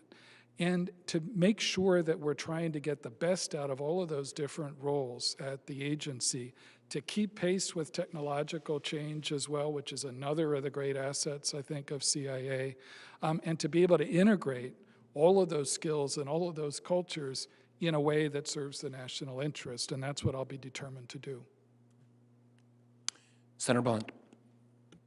Thank you, Chairman, and thank you, Senator Heinrich. I was going to cover exactly those two topics, understanding the building. I did read in some of the articles on this, the CIA agents you had worked with over the years were incredibly confident that as a consumer of this information, you'd bring a lot to the job. I think Robert Richards said Burns knows the building, and I think your response to Senator Heinrich suggests that you've thought more about the conversation we had about the importance of being engaged in that culture in an imminent way. I'm wondering, Ambassador, as maybe the person who's been the biggest consumer of CIA assistance and information who would have ever had this job, how would you think that would impact you structuring how the product comes out and how the agency works as it relates to thinking about the real ultimate goal of the information is not for the CIA to make any decision, but to get it to the consumer in a way that an ambassador or somebody in the administration or a member of Congress can fully understand the information in the best possible way? Well, thanks so much, Senator, because it cuts right to the core of what my responsibilities will be if I'm confirmed. You know, as a senior policymaker and consumer of intelligence from the CIA, what mattered most to me was that I get their honest judgment on issues, even when it might be inconvenient or unwelcome in some ways, because it just complicated what was an already complicated set of policy choices. But what I learned, sometimes the hard way over my career, is unless you're getting unvarnished intelligence without a hint of politics or policy agenda, it becomes impossible to have an effective policy process. You also want to get it as quickly as you can. You know, with regard, for example, to issues of attribution, whether there's a cyber threat like the one the committee was discussing yesterday, being able to get to the bottom of that is absolutely crucial to trying to sort through policy choices as well. So I think that the better the connection in a way between policymakers who understand what it takes to produce high-quality intelligence and produce it in a timely way, and intelligence professionals who understand what policymakers are wrestling with as they try to sort through what are almost inevitably a set of unappealing choices, I think that becomes crucial to an effective process. I think this has already come up before, but I think you want to be sure that this committee becomes an informed ally in the effort to be sure that the artificial intelligence, the machine learning, helps you, is adequate to get things narrowed down to where an individual should be looking at them. There's more and more information all the time, and how you get that information to the point where you can, in your very best possible way, analyze it's going to be, I think, increasingly important. You know, we first met when you were in Moscow and the ambassador there. How do you think your understanding of Moscow, of Russia, of Putin is going to be helpful as you advise both this committee and the president? Well, thanks, Senator Blunt. And I remember fondly our meeting now almost 15 years ago, I think, in Moscow. You know, most of my white hair came from my service in Russia over the years, and in particular in dealing with Vladimir Putin's Russia. What I've learned is that it's always a mistake to underestimate Putin's Russia, that while Russia may be in many ways a declining power, it can be at least as disruptive under Putin's leadership as rising powers like China. And so we have to be quite cold-eyed in our view of how those threats can emerge. What I've also learned, even though I will set aside my former policymaker role, is that in dealing with those threats, responding to them and deterring them, firmness and consistency is hugely important. And it's also very important to work to the maximum extent possible with allies and partners. We have more effect sometimes on Putin's calculus when he sees responses coming, firm responses coming not just from the United States, but from our European allies and others as well. So it pays off to work hard at widening that circle of countries who are going to push back. Well, thank you, Ambassador. I look forward to supporting your nomination and to the relationship when you're confirmed that you'll have with this committee, which is incredibly important for us, and I hope it turns out to be equally important for you. I look forward to it, Senator. Thank you. Thank you, Chairman. Senator King on WebEx. Mr. Ambassador, welcome to the committee. Hi, Senator. It's great to be with you. And I realized when you were being introduced today that you and I had something in common. Both of us took the Foreign Service exam some decades ago. The only difference was that you passed and I didn't, but we won't dwell on that. But I appreciate having you here. There's been a lot of talk today, rightly so, about truth to power. And sometimes that sounds too easy. And my concern is it's more subtle than somebody mendaciously doctoring intelligence or changing it. It's human nature to want to tell the boss what they want to hear. And so the question is, how do we build a structure to be sure that that is the ongoing policy and that we don't slip into a kind of comfortable relationship with the president or this committee or the Secretary of Defense, where it's more of an unconscious process, but the result is the same: biased intelligence that will undermine good decision making. Give me some thoughts on that, please. Well, Senator King, it's good to see you, and I think you're absolutely right. Speaking truth to power has to be more than a slogan, and it is often easier said than done. You know, I think the tone gets set at the top. I've known President Biden for a quarter century and have great respect for him. And when he told me, in literally almost the first thing he said when he asked me to take on this role, that he expected me and CIA to deliver intelligence to him straight, I know that he meant it. And I think setting that tone at the top is crucially important. I know it can become difficult in the press of crises and policy making to lose sight of the importance of delivering unadulterated intelligence judgments. And it's important to remain mindful of that over time and be reminded of it, as I know all of you on this committee will remind me. All I can say is that I'm acutely aware of the importance of playing that role. I know it's a different role than the one I've played in the past as a policymaker or as an ambassador overseas, but I look forward to it because I do understand from those perspectives how crucial it is to have intelligence, the best possible intelligence that CIA can collect, delivered with honesty and integrity, and that's what I intend to do.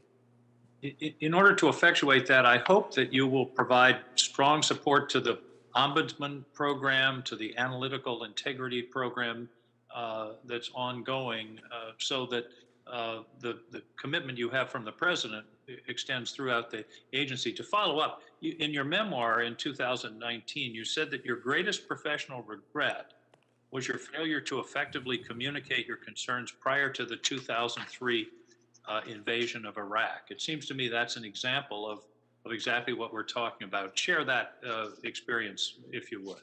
Sure. Well, first, Senator, I do agree with you on the important role that the Ombudsman plays, and if I'm confirmed as director, I will do everything I can to defend and strengthen that role, because it does give analysts an opportunity, if they have concerns about pressures or politicization, to raise them as well. I tried to write honestly in the memoir that I published a couple of years ago about my experience when I was serving as the head of the Near East Bureau in the State Department for Colin Powell, a leader for whom I have enormous respect, in the run-up to the Iraq War. And what I tried to do, along with my colleagues, was to be honest about concerns that we had about how complicated the day after in Iraq would be, even if the U.S. military successfully overthrew Saddam Hussein, which I didn't doubt would be the case. A couple of colleagues of mine and I, Ryan Crocker, who later became U.S. ambassador in the hardest places around the world, and David Pierce, wrote a memo in the summer of 2002 to Secretary Powell, which we entitled The Perfect Storm. And we tried imperfectly to lay out our concerns about everything that could go wrong in the run-up to the war in Iraq and on the days after. It was imperfect. We got it about half right and half wrong in terms of, many of the problems we tried to identify. But I mention it only because it was an honest effort to express our concerns. And I think that's what's incumbent, whether you're in a policy-making role, as I was then at the State Department, or in a senior intelligence role, is to be straightforward about your concerns, because without that, policy choices suffer. Exactly. Thank you. Well, thank you, Mr. Ambassador, and I also will join my colleagues. I look forward to working with you. And the relationship with this committee is very important because separately from all other agencies, most other agencies of the U.S. government, nobody's watching the CIA except us. And therefore, you've got to be as open as possible with us so that we can meet our responsibility to the American people to be sure that this secret organization, which is sort of an anomaly in a democracy, is being overseen and supervised by elected representatives. So I look forward to working with you. Thank you, Mr. Chairman. I yield back. I do too, Senator King. I just want to make clear for members, the procedure we were operating with today, I know was a little different than the past. We were doing questions in order of seniority among those present when the hearing was gavelled to order. Senator Cornyn.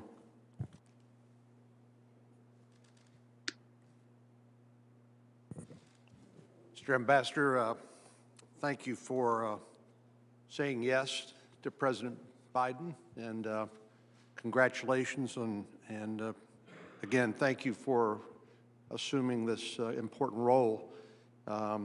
I can't think of anybody that has the breadth of experience that you've had in the world, which leads me I'm just kind of curious. I know you've been exposed to a lot of foreign intelligence services. Yes, sir. Over your 34 years or so in the Foreign Service. Are there intelligence services around the world, any of them that sort of stand out as having what you believe would be commendable organizations or operations or structures? That's something that the United States government ought to consider in terms of structuring, organizing, or operating our intelligence services? Well, I think there are a number of intelligence service, especially amongst our allies and partners, that I've admired over the years. Again, I've been looking at it from the perspective of a diplomat. Certainly, British intelligence service, the French, some of our closest European allies, I think, are first-rate partners.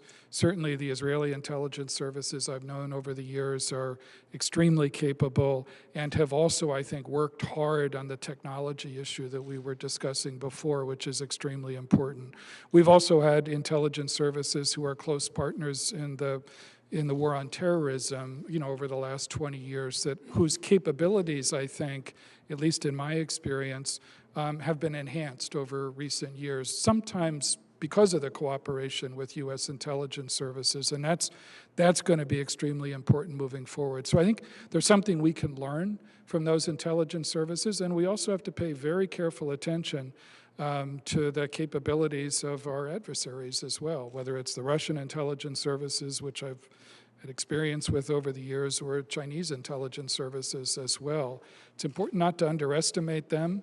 They're putting a great deal of effort into technological development, and we see that on the part of smaller adversarial intelligence services, whether it's the Iranians or others as well. So it's important not to underestimate their capabilities and learn where we can.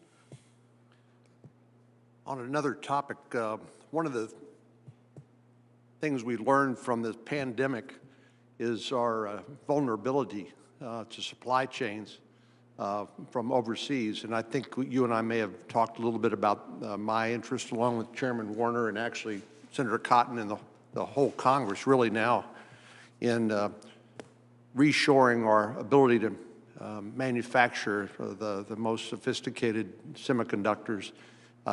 China, I understand, is building about 16 fabs, while the Taiwan Semiconductor is planning on building one in Arizona. But we need to approach, I think, some of these national security challenges we have in China in a different way. What I mean by that is that we're so ossified and stovepiped here in Congress in terms of the way we do things. Let's say the appropriations process, if it came to providing some sort of financial incentive for the development of some technology like a semiconductor fab, that doesn't quite fit very well into our structure of appropriations and budget caps and subcommittee appropriations and the like. But I wish you would work with us and give some thought, not only to what those vulnerabilities are and how we rack them and stack them and address them in terms of the priorities and the vulnerability that currently exists, but help us find ways to perhaps modify, change, reform, or just adapt to the new competition we have with China, where they're investing billions of dollars in everything from 5G to AI to quantum computing and others, and we can't afford to let them win. Will you commit to working with us on that challenge? No, I certainly will, Senator, and I do admire the work that you and Senator Cotton and others have done over the course of recent months and years to highlight that problem. Supply chain vulnerability, semiconductors, as you mentioned, is a classic illustration of that as well. And not only do I look forward to working with you on those issues, but I promise it'll be a high priority at CIA if I'm confirmed, to understand from the perspective we bring from abroad, the ways in which some of our adversaries and rivals can take advantage of those vulnerabilities, and then through intelligence partnerships with some of our allies and partners to look at ways in which we can coordinate efforts to shore up supply chains as well, because it's not a vulnerability that's unique to the United States, as you well know, Senator. So no, I'll look forward very much to working with you on that. If the chairman will indulge me, let me just ask one final short question, because on nuclear proliferation. Yes, sir. Do you think Iran can ever be trusted with a nuclear weapon? No, sir. No, I think it's absolutely important for the United States to continue to do everything we can to prevent Iran from developing a nuclear weapon. Thank you very much. Senator Bennett. Thank you. Thank you, Mr. Chairman. Thank you, Ambassador, for your willingness to serve. We are very, very grateful that you're coming back. You had mentioned that enhanced competition with an increasingly threatening Chinese Communist Party constitutes one of our greatest long-term challenges. As Chairman Warner said, the committee has been closely tracking China's assertive moves, from aggressive investments in port infrastructure on some of the world's most strategic coasts to exploitation of illiberal surveillance regimes to investments intended to put our advantages in space at risk. In addition to China, you listed off, I think, nuclear proliferation, climate, global health, technology, as things where we need a long-term, you said, I think, a long-term, clear-eyed approach. And you have worked in countries with authoritarian regimes. We obviously are a democracy. It was poignant, I think, to see those two luminaries introduce you this morning, as a reminder of a time when people actually could find a way to work together in this democracy. And I wanted to ask you your thoughts about how you, as the director of the CIA, could elevate the view a little bit here to make sure that, we're looking out 10 years and 20 years instead of just between the commercial breaks on the cable television at night. How do we, as a democracy, competing in a world with totalitarian societies,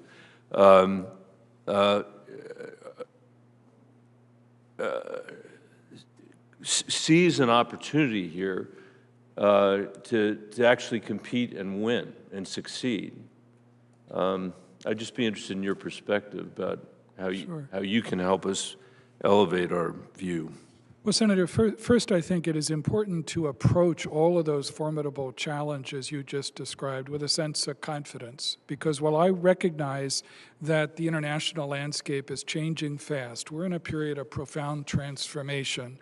The United States may no longer be the singular dominant player we were when I worked for Secretary Baker 30 years ago, but I would still argue we have a better hand to play than any of our major rivals, and that's because of our capacity for domestic renewal, which I know has been tested in recent years, but it's hugely important, and it sets us apart from authoritarian regimes around the world. And second is our capacity to draw on allies and partners, which also sets us apart from lonelier powers like China and Russia today. The second thing I'd stress, just to pick up your point, is it is important, as pressing as immediate crises and immediate threats always are at the CIA or anywhere else in the U.S. government, you have to be able to look over the horizon a little bit. You mentioned one very good example of that, which is space, which I know is something you've been very much focused on. Here's an area in which our adversaries are working overtime to try to develop their capabilities, which can threaten American critical infrastructure and lots of other things that are important to us. It's also an area where there are really no international rules of the road right now, whether it's in terms of commerce or security or anything else. And so I think it's incumbent upon CIA to focus on issues like that, to be able to highlight the threat that's growing for American interests, and then to try to think creatively in support of policymakers about, how you anticipate those threats and begin today to plan for the best ways to deal with them. We look forward to working with you on all of that, I think. As you write in your book, that period of time that Baker represents, was a time when we were in the Cold War and we had an organizing principle of some kind, which didn't mean that we didn't make mistakes. We made mistakes all the time, but we had an organizing principle. And I think we lost that at the end of the Cold War in some respects, that organizing principle, and then 9/11 happened and disoriented us. And I think really this moment is an opportunity to reintroduce our values to the rest of the world, and do it, as you say, with a sense of optimism. We should have a sense of optimism. A lot of countries that you've served in have had some version of January 6th happen to them, but what they don't have is what happened on January 20th here, which was the peaceful transfer of power, and I think that should give us some confidence going forward. I hope it gives you confidence.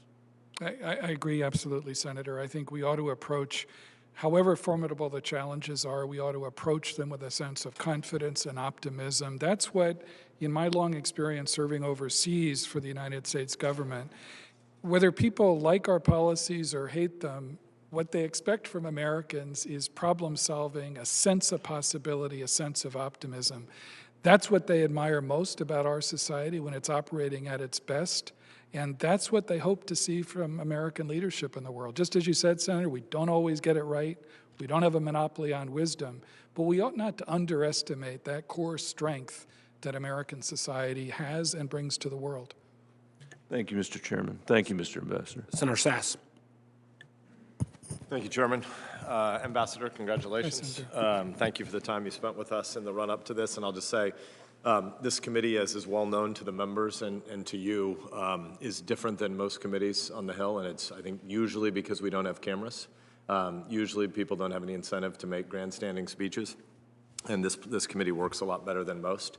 But I also just want to commend you on the substance of your opening statement. Confirmation hearings are usually an exercise in defense where people don't want to say anything that could get them in trouble if they look likely to be confirmed. And you actually said a ton of substantive things. I also think your answers to Senator Rubio about CCP influence operations were meaty, so thank you for that. So this is not a hostile question at all. It's genuinely a sympathetic question to your nomination. But you said in your opening statement that I think the biggest 4 priorities that you have are China, tech, human capital, and I forget the term you used. I wrote down alliances. Partnerships, yes. Okay, personnel and partnerships. I think that's exactly the right issue set for our IC. I think that's the right set, and I think it's the right order.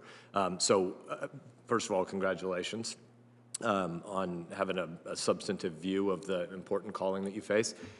It is not bad that we've had to go through an evolution as a nation on our China policy, because everybody in a bipartisan way 20 years ago had a very different view about how things might work out with the Chinese leadership, and obviously that hasn't happened. Could you walk us through a little bit of your evolution? Because you had different positions in, say, 2013. I think I detect even an evolution from your Atlantic piece, which I read last June, July, to your really meaty stuff today. So not a hostile question, but walk us through your evolution in the last 2 or 3 years of how you think about the CCP. Well, thanks, Senator, very much. You know, I think the truth is that Xi Jinping's China, I mentioned the term wake-up call earlier in response to solar winds, but I think the evolution of Xi Jinping's China over the last 6 or 7 years has been a very sharp wake-up call in a lot of ways. The kind of aggressive, undisguised ambition and assertiveness that, you know, I think has made very clear the nature of the adversary and rival that we face today.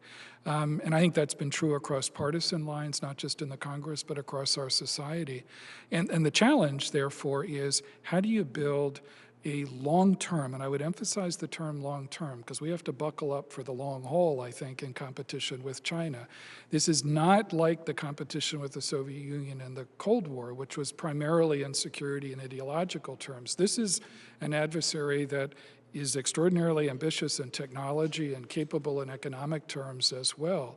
And so it's buckling up for the long term and developing a very clear-eyed bipartisan strategy, which I think is entirely possible right now. My role, if I'm confirmed as director of CIA, will be to try to ensure not only that we approach this issue with urgency and with a very sharp focus, expand our capabilities, you know, over the next couple of years, but then deliver the best possible intelligence about the nature of Chinese intentions and capabilities. That's the only way we'll be able to sustain that kind of long-term strategy. And then the only other thing I'd say, Senator, as we discussed before, a critical part of that is going to be working with allies and partners, because that's where, you know, Xi Jinping's China and its wolf warrior diplomacy has actually created opportunities for us, because it's helped open the eyes of lots of partners and allies, not just across Asia, but in other parts of the world, to the nature of that threat as well. And we need to try to take advantage of that, both in intelligence partnerships and then obviously, you know, more broadly in terms of diplomacy. I want to transition a little bit to your bureaucratic challenges in trying to reorient the agency's budget and personnel to the challenges of today, not the challenges of the post-9/11 moment. If we had a lot more time, though, I would also want to drill down a little bit, and I may do that in private in follow-up to this or in our classified time today. But a lot of us are very worried about Secretary Kerry's undefined role, because Chairman Xi is going to lie about what they will do on climate. Like, that's not an open question. He's going to lie. And so it means if we have all these real technological race challenges between the CCP and freedom-loving nations, the set of, you know, whatever the new NATO for the digital revolution is, the Trans-Pacific Partnership plus technology standards, whatever that thing is, if we take the pressure off in the alliance that we're going to build, because there's some climate summit going to happen in 18 or 24 months where he's going to promise a bunch of pie in the sky, then everything we're saying ends up being a house of cards. So a lot of us are worried about the climate lies that are going to come from China as a way around this. But I would like to ask you, in the post-9/11 moment, it was right for us to be focused on the global CT threat and the spread of jihadism. That's not the biggest challenge we face right now, and yet most of our IC budget and personnel still has these lingering effects of 2002, 4, 6, 8, and 10. How are you going to make sure that the pivot toward the Pacific is really operative in budget and personnel decisions under your leadership? Well, thanks, Senator. I look forward to a longer conversation with you on both of those subjects. Briefly on climate, I just think it's important for the United States to view cooperation with China on climate issues is not a favor to the United States. It's in the self-interest of China to do that. So in other words, it's not something to be traded. It's in the self-interest of China as well to work on these issues. And it's important for us to be clear-eyed about that, as I'm sure the President and Secretary Kerry will be. On the wider question that you raised, I don't have a neat formula to offer to you about the balance between what is a continuing threat posed by terrorist groups, even though we're almost 20 years after 9/11, and what are clearly huge emerging challenges, particularly China, but all the other ones that you mentioned. So it's going to be critically important for the agency to adapt in terms of resources, in terms of focus, and everything else. I don't have a neat formula to offer to you today, but I look forward very much to working with you on that, because that adaptation inevitably is going to require prioritizing amongst resources and people. Thank you. I know the chairman's going to take my mic, so I won't ask the question here, but I'll just flag that I'm going to follow up with you as well about the historical advisory program. Your memoir shows the importance of declassifying records. We need to protect sources and methods wherever we can. We must. It's essential. But the inertia of motion should eventually be to declassification for public trust and for scholarly purposes. And I think right now the inertia inside most of our agencies is to assume if someone doesn't proactively declassify, it stays classified. Senator Casey. And I hope you'll return it to reporting. Senator Cotton has been extraordinarily patient when we switched the order a little bit here today, so I want to make sure I don't try his patience any further. Senator Casey. Thank you, Mr. Chairman. Mr. Ambassador, great to be with you, and Thank you. I come today to this hearing to thank you to express gratitude for 3 reasons. Number one is for your exemplary public service, and I think that's an understatement. Number 2, for your service, the service of your family, starting with your father and throughout the time that your immediate family has served with you and provided their own measure of service.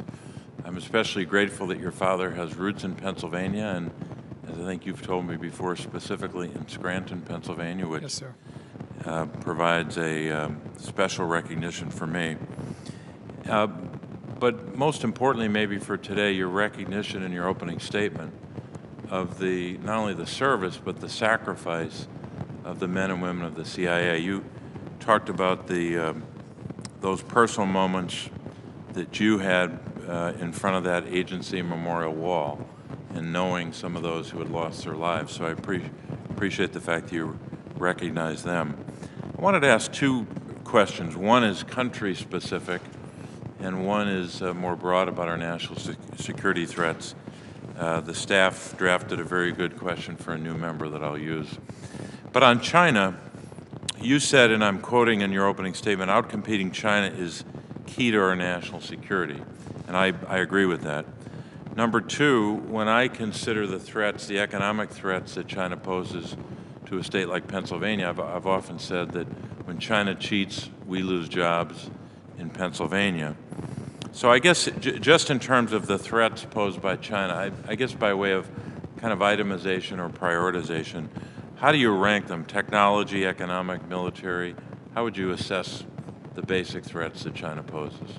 Well, Senator Casey, it's good to see you again. I think as many of the members of this committee have argued eloquently in public, I think technology and competition in technology cuts right to the core of China's capacity to compete in military terms and economic terms as well. So if I had to underscore the core area that's going to matter most in terms of competition with an adversarial China, I think it cuts right to that issue of technology as we look at over the next decade or more. That's helpful. And I wanted to speak more broadly now about national security threats. Again, if you could just itemize, if that's possible in a short answer. I know we don't have a lot of time, but the major national security threats that we face. And then in particular, I think this is an important point that the staff made in the materials, how should the CIA be positioned to predict, provide a warning about, and to mitigate these threats? Well, Senator, I mean, one thing I've learned over the years is while it's very important to have priorities, and I think I would put at the top of the list, as I mentioned in my opening statement, the challenge posed by Xi Jinping's China, by an adversarial China. It's hard for me to see a more significant threat or challenge for the United States as far out as I can see into the 21st century than that one. It is the biggest geopolitical test that we face. Having said that, you know, in the same sentence, I would not want to give short shrift to a range of other challenges out there. As I mentioned, Putin's Russia continues to demonstrate that declining powers can be just as disruptive as rising ones and can make use of asymmetrical tools, especially cyber tools, to do that. So we can't afford to underestimate them. The non-proliferation challenges and the other challenges posed by Iranian behavior, for example, are hugely significant and ones that we can't afford to ignore across the board. Ballistic missile development, as well as subversive and destabilizing actions in the Middle East, and human rights abuses to its own people inside Iran as well. And then, as I said earlier, we have to look ahead as well to those emerging challenges, the problems without passports that we have to deal with that aren't confined to any one nation state, whether it's issues of global health insecurity, as the American people have faced in full measure over the course of the last year, whether it's the revolution in technology, whether it's other forms of instability or problems that are going to create challenges for the United States down the road. So, if I had to put one set of challenges at the top of the list, it would certainly be China, as I mentioned before. But we just don't have the luxury of neglecting any of those other challenges as well. Thank you, Mr. Ambassador. We look forward to supporting your confirmation. Thank you, Mr. Senator. Senator Cotton. Mr. Burns, Nice. welcome. Thank you. Thank for you. your time today. Congratulations on your nomination. I want to. Sorry, is there any way we can figure out what's going on with the mics? I don't know if it's...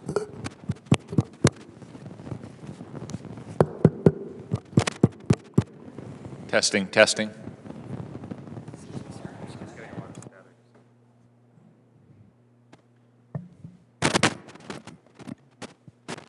Thank you, Senator Cotton. I'm sure you'll be restarting my 5-minute clock now. You had to wait. You've been very patient. I appreciate that. Restart the clock. So, Mr. Burns, I want to start by adding my voice to Senator Warner and Senator Collins' concerns about the microwave attacks at our embassies around the country. I won't belabor that. I'll just say that I share that, and I appreciate your commitment to getting to the bottom of it and taking care of anyone who has been injured in it. More broadly, as we discussed on the phone last week, I've taken an interest over the years in the health of our Special Activity Center inside the CIA, specifically, or I should say, the metaphorical health in terms of the numbers of paramilitary officers available and the workload we're asking them to bear, but also the literal health because many of them do suffer the same kind of wounds that our service members face. And I just want to speak today publicly about what we discussed on the phone. You do commit to ensuring that these officers and their families have the very best medical care and support available. Absolutely, sir. I've seen firsthand the sacrifices that they've made, the courage they've demonstrated, especially over the last 20 years, and so I'm absolutely committed to that. And that includes continuing the work that Director Haspel and her leadership has already started Yes, sir. to ensure that these officers have care that is equal to, if not better than, what we already provide our service members and veterans. Yes, sir. Thank you.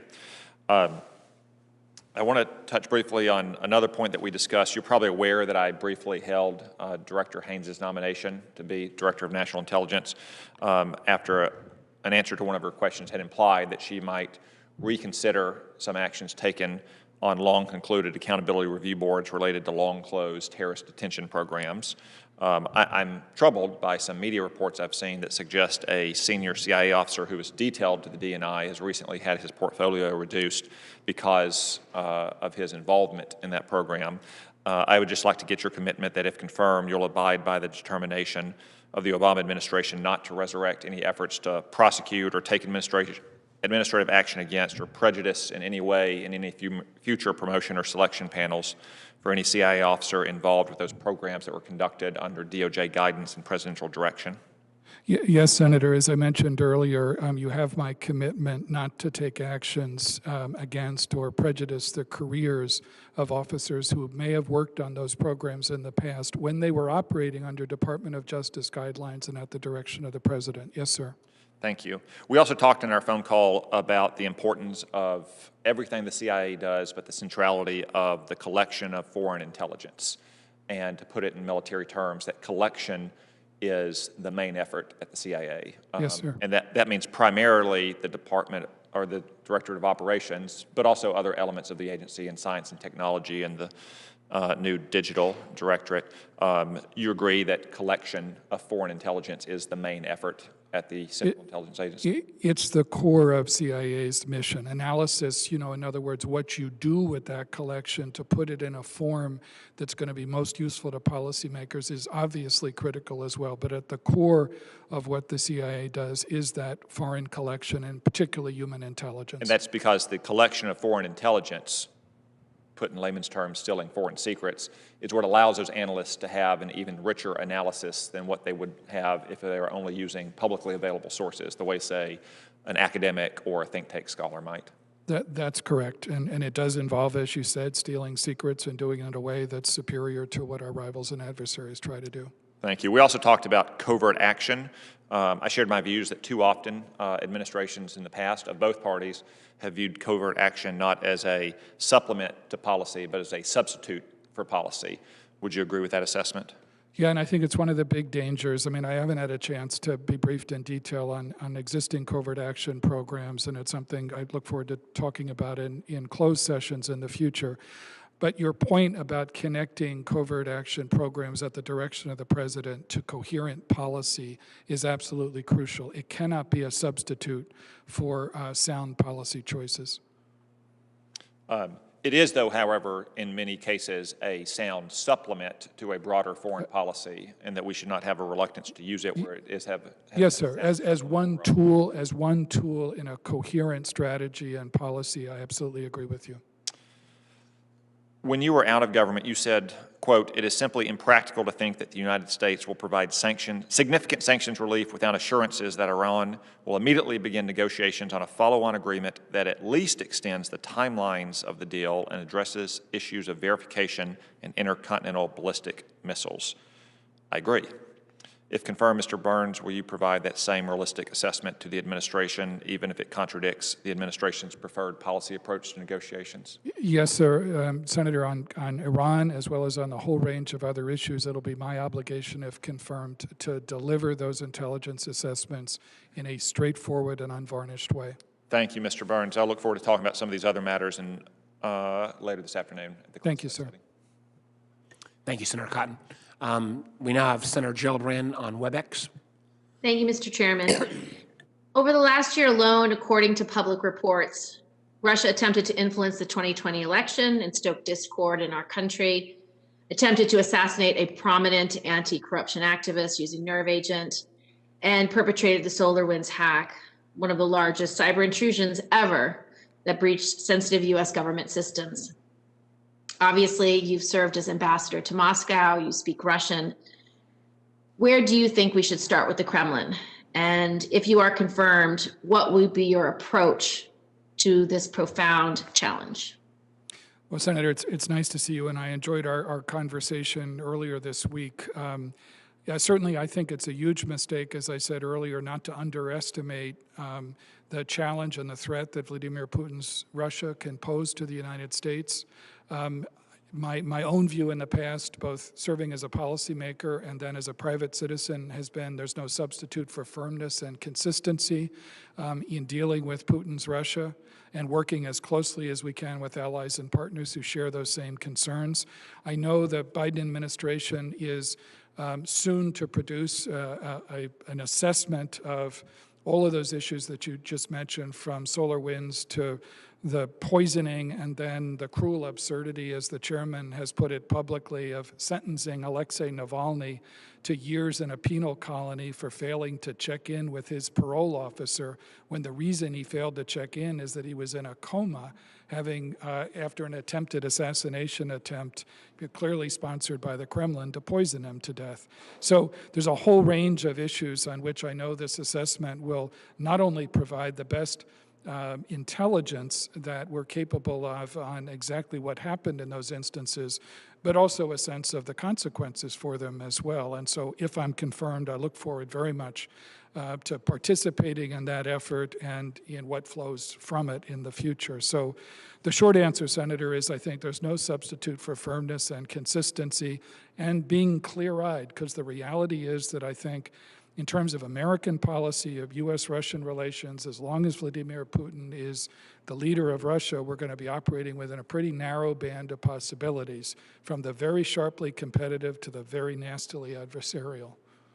Yes, I think we also will have a similar challenge with regard to China. And obviously, there's a great deal of strategic competition with China right now, but we also want to have some kind of engagement strategy. Can you expand upon your views on what you would like to do to approach China? Well, I think, again, if I'm confirmed as the director of CIA, my role won't be as a policymaker anymore, but I think the core of sound policy choices is the best intelligence we can provide about the intentions and capabilities of Xi Jinping's China. And that's something that we need to develop ourselves. We need to work closely with allies and partners who share many of those same concerns.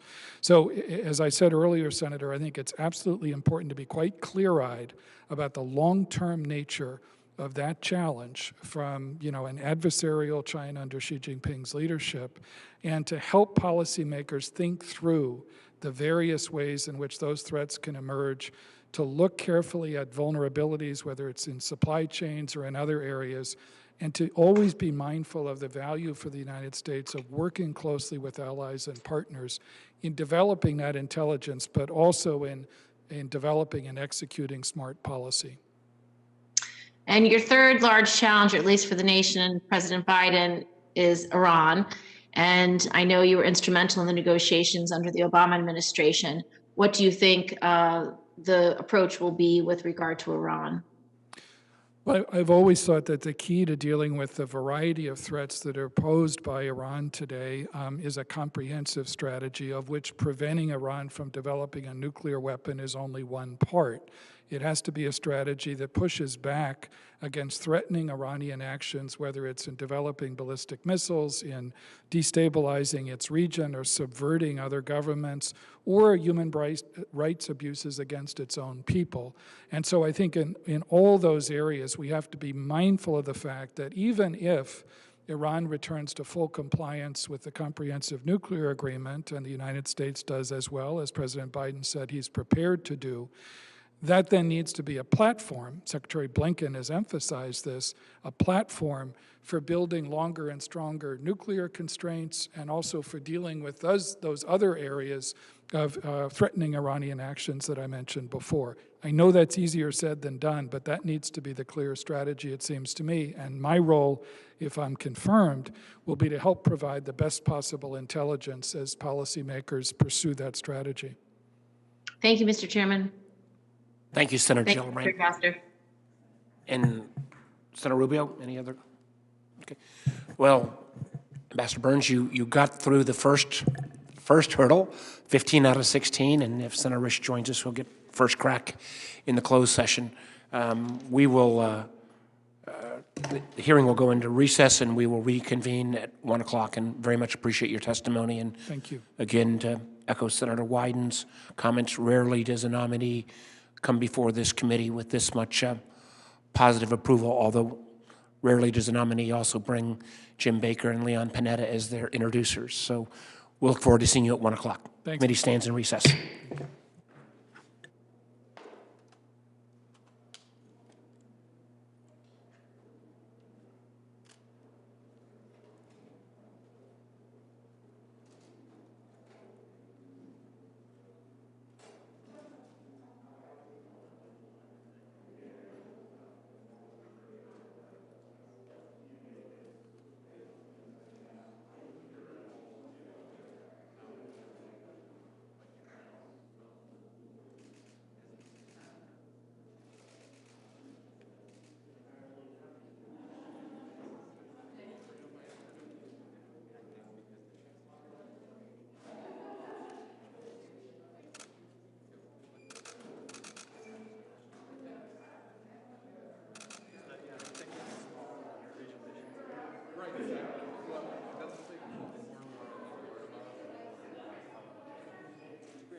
I can know what the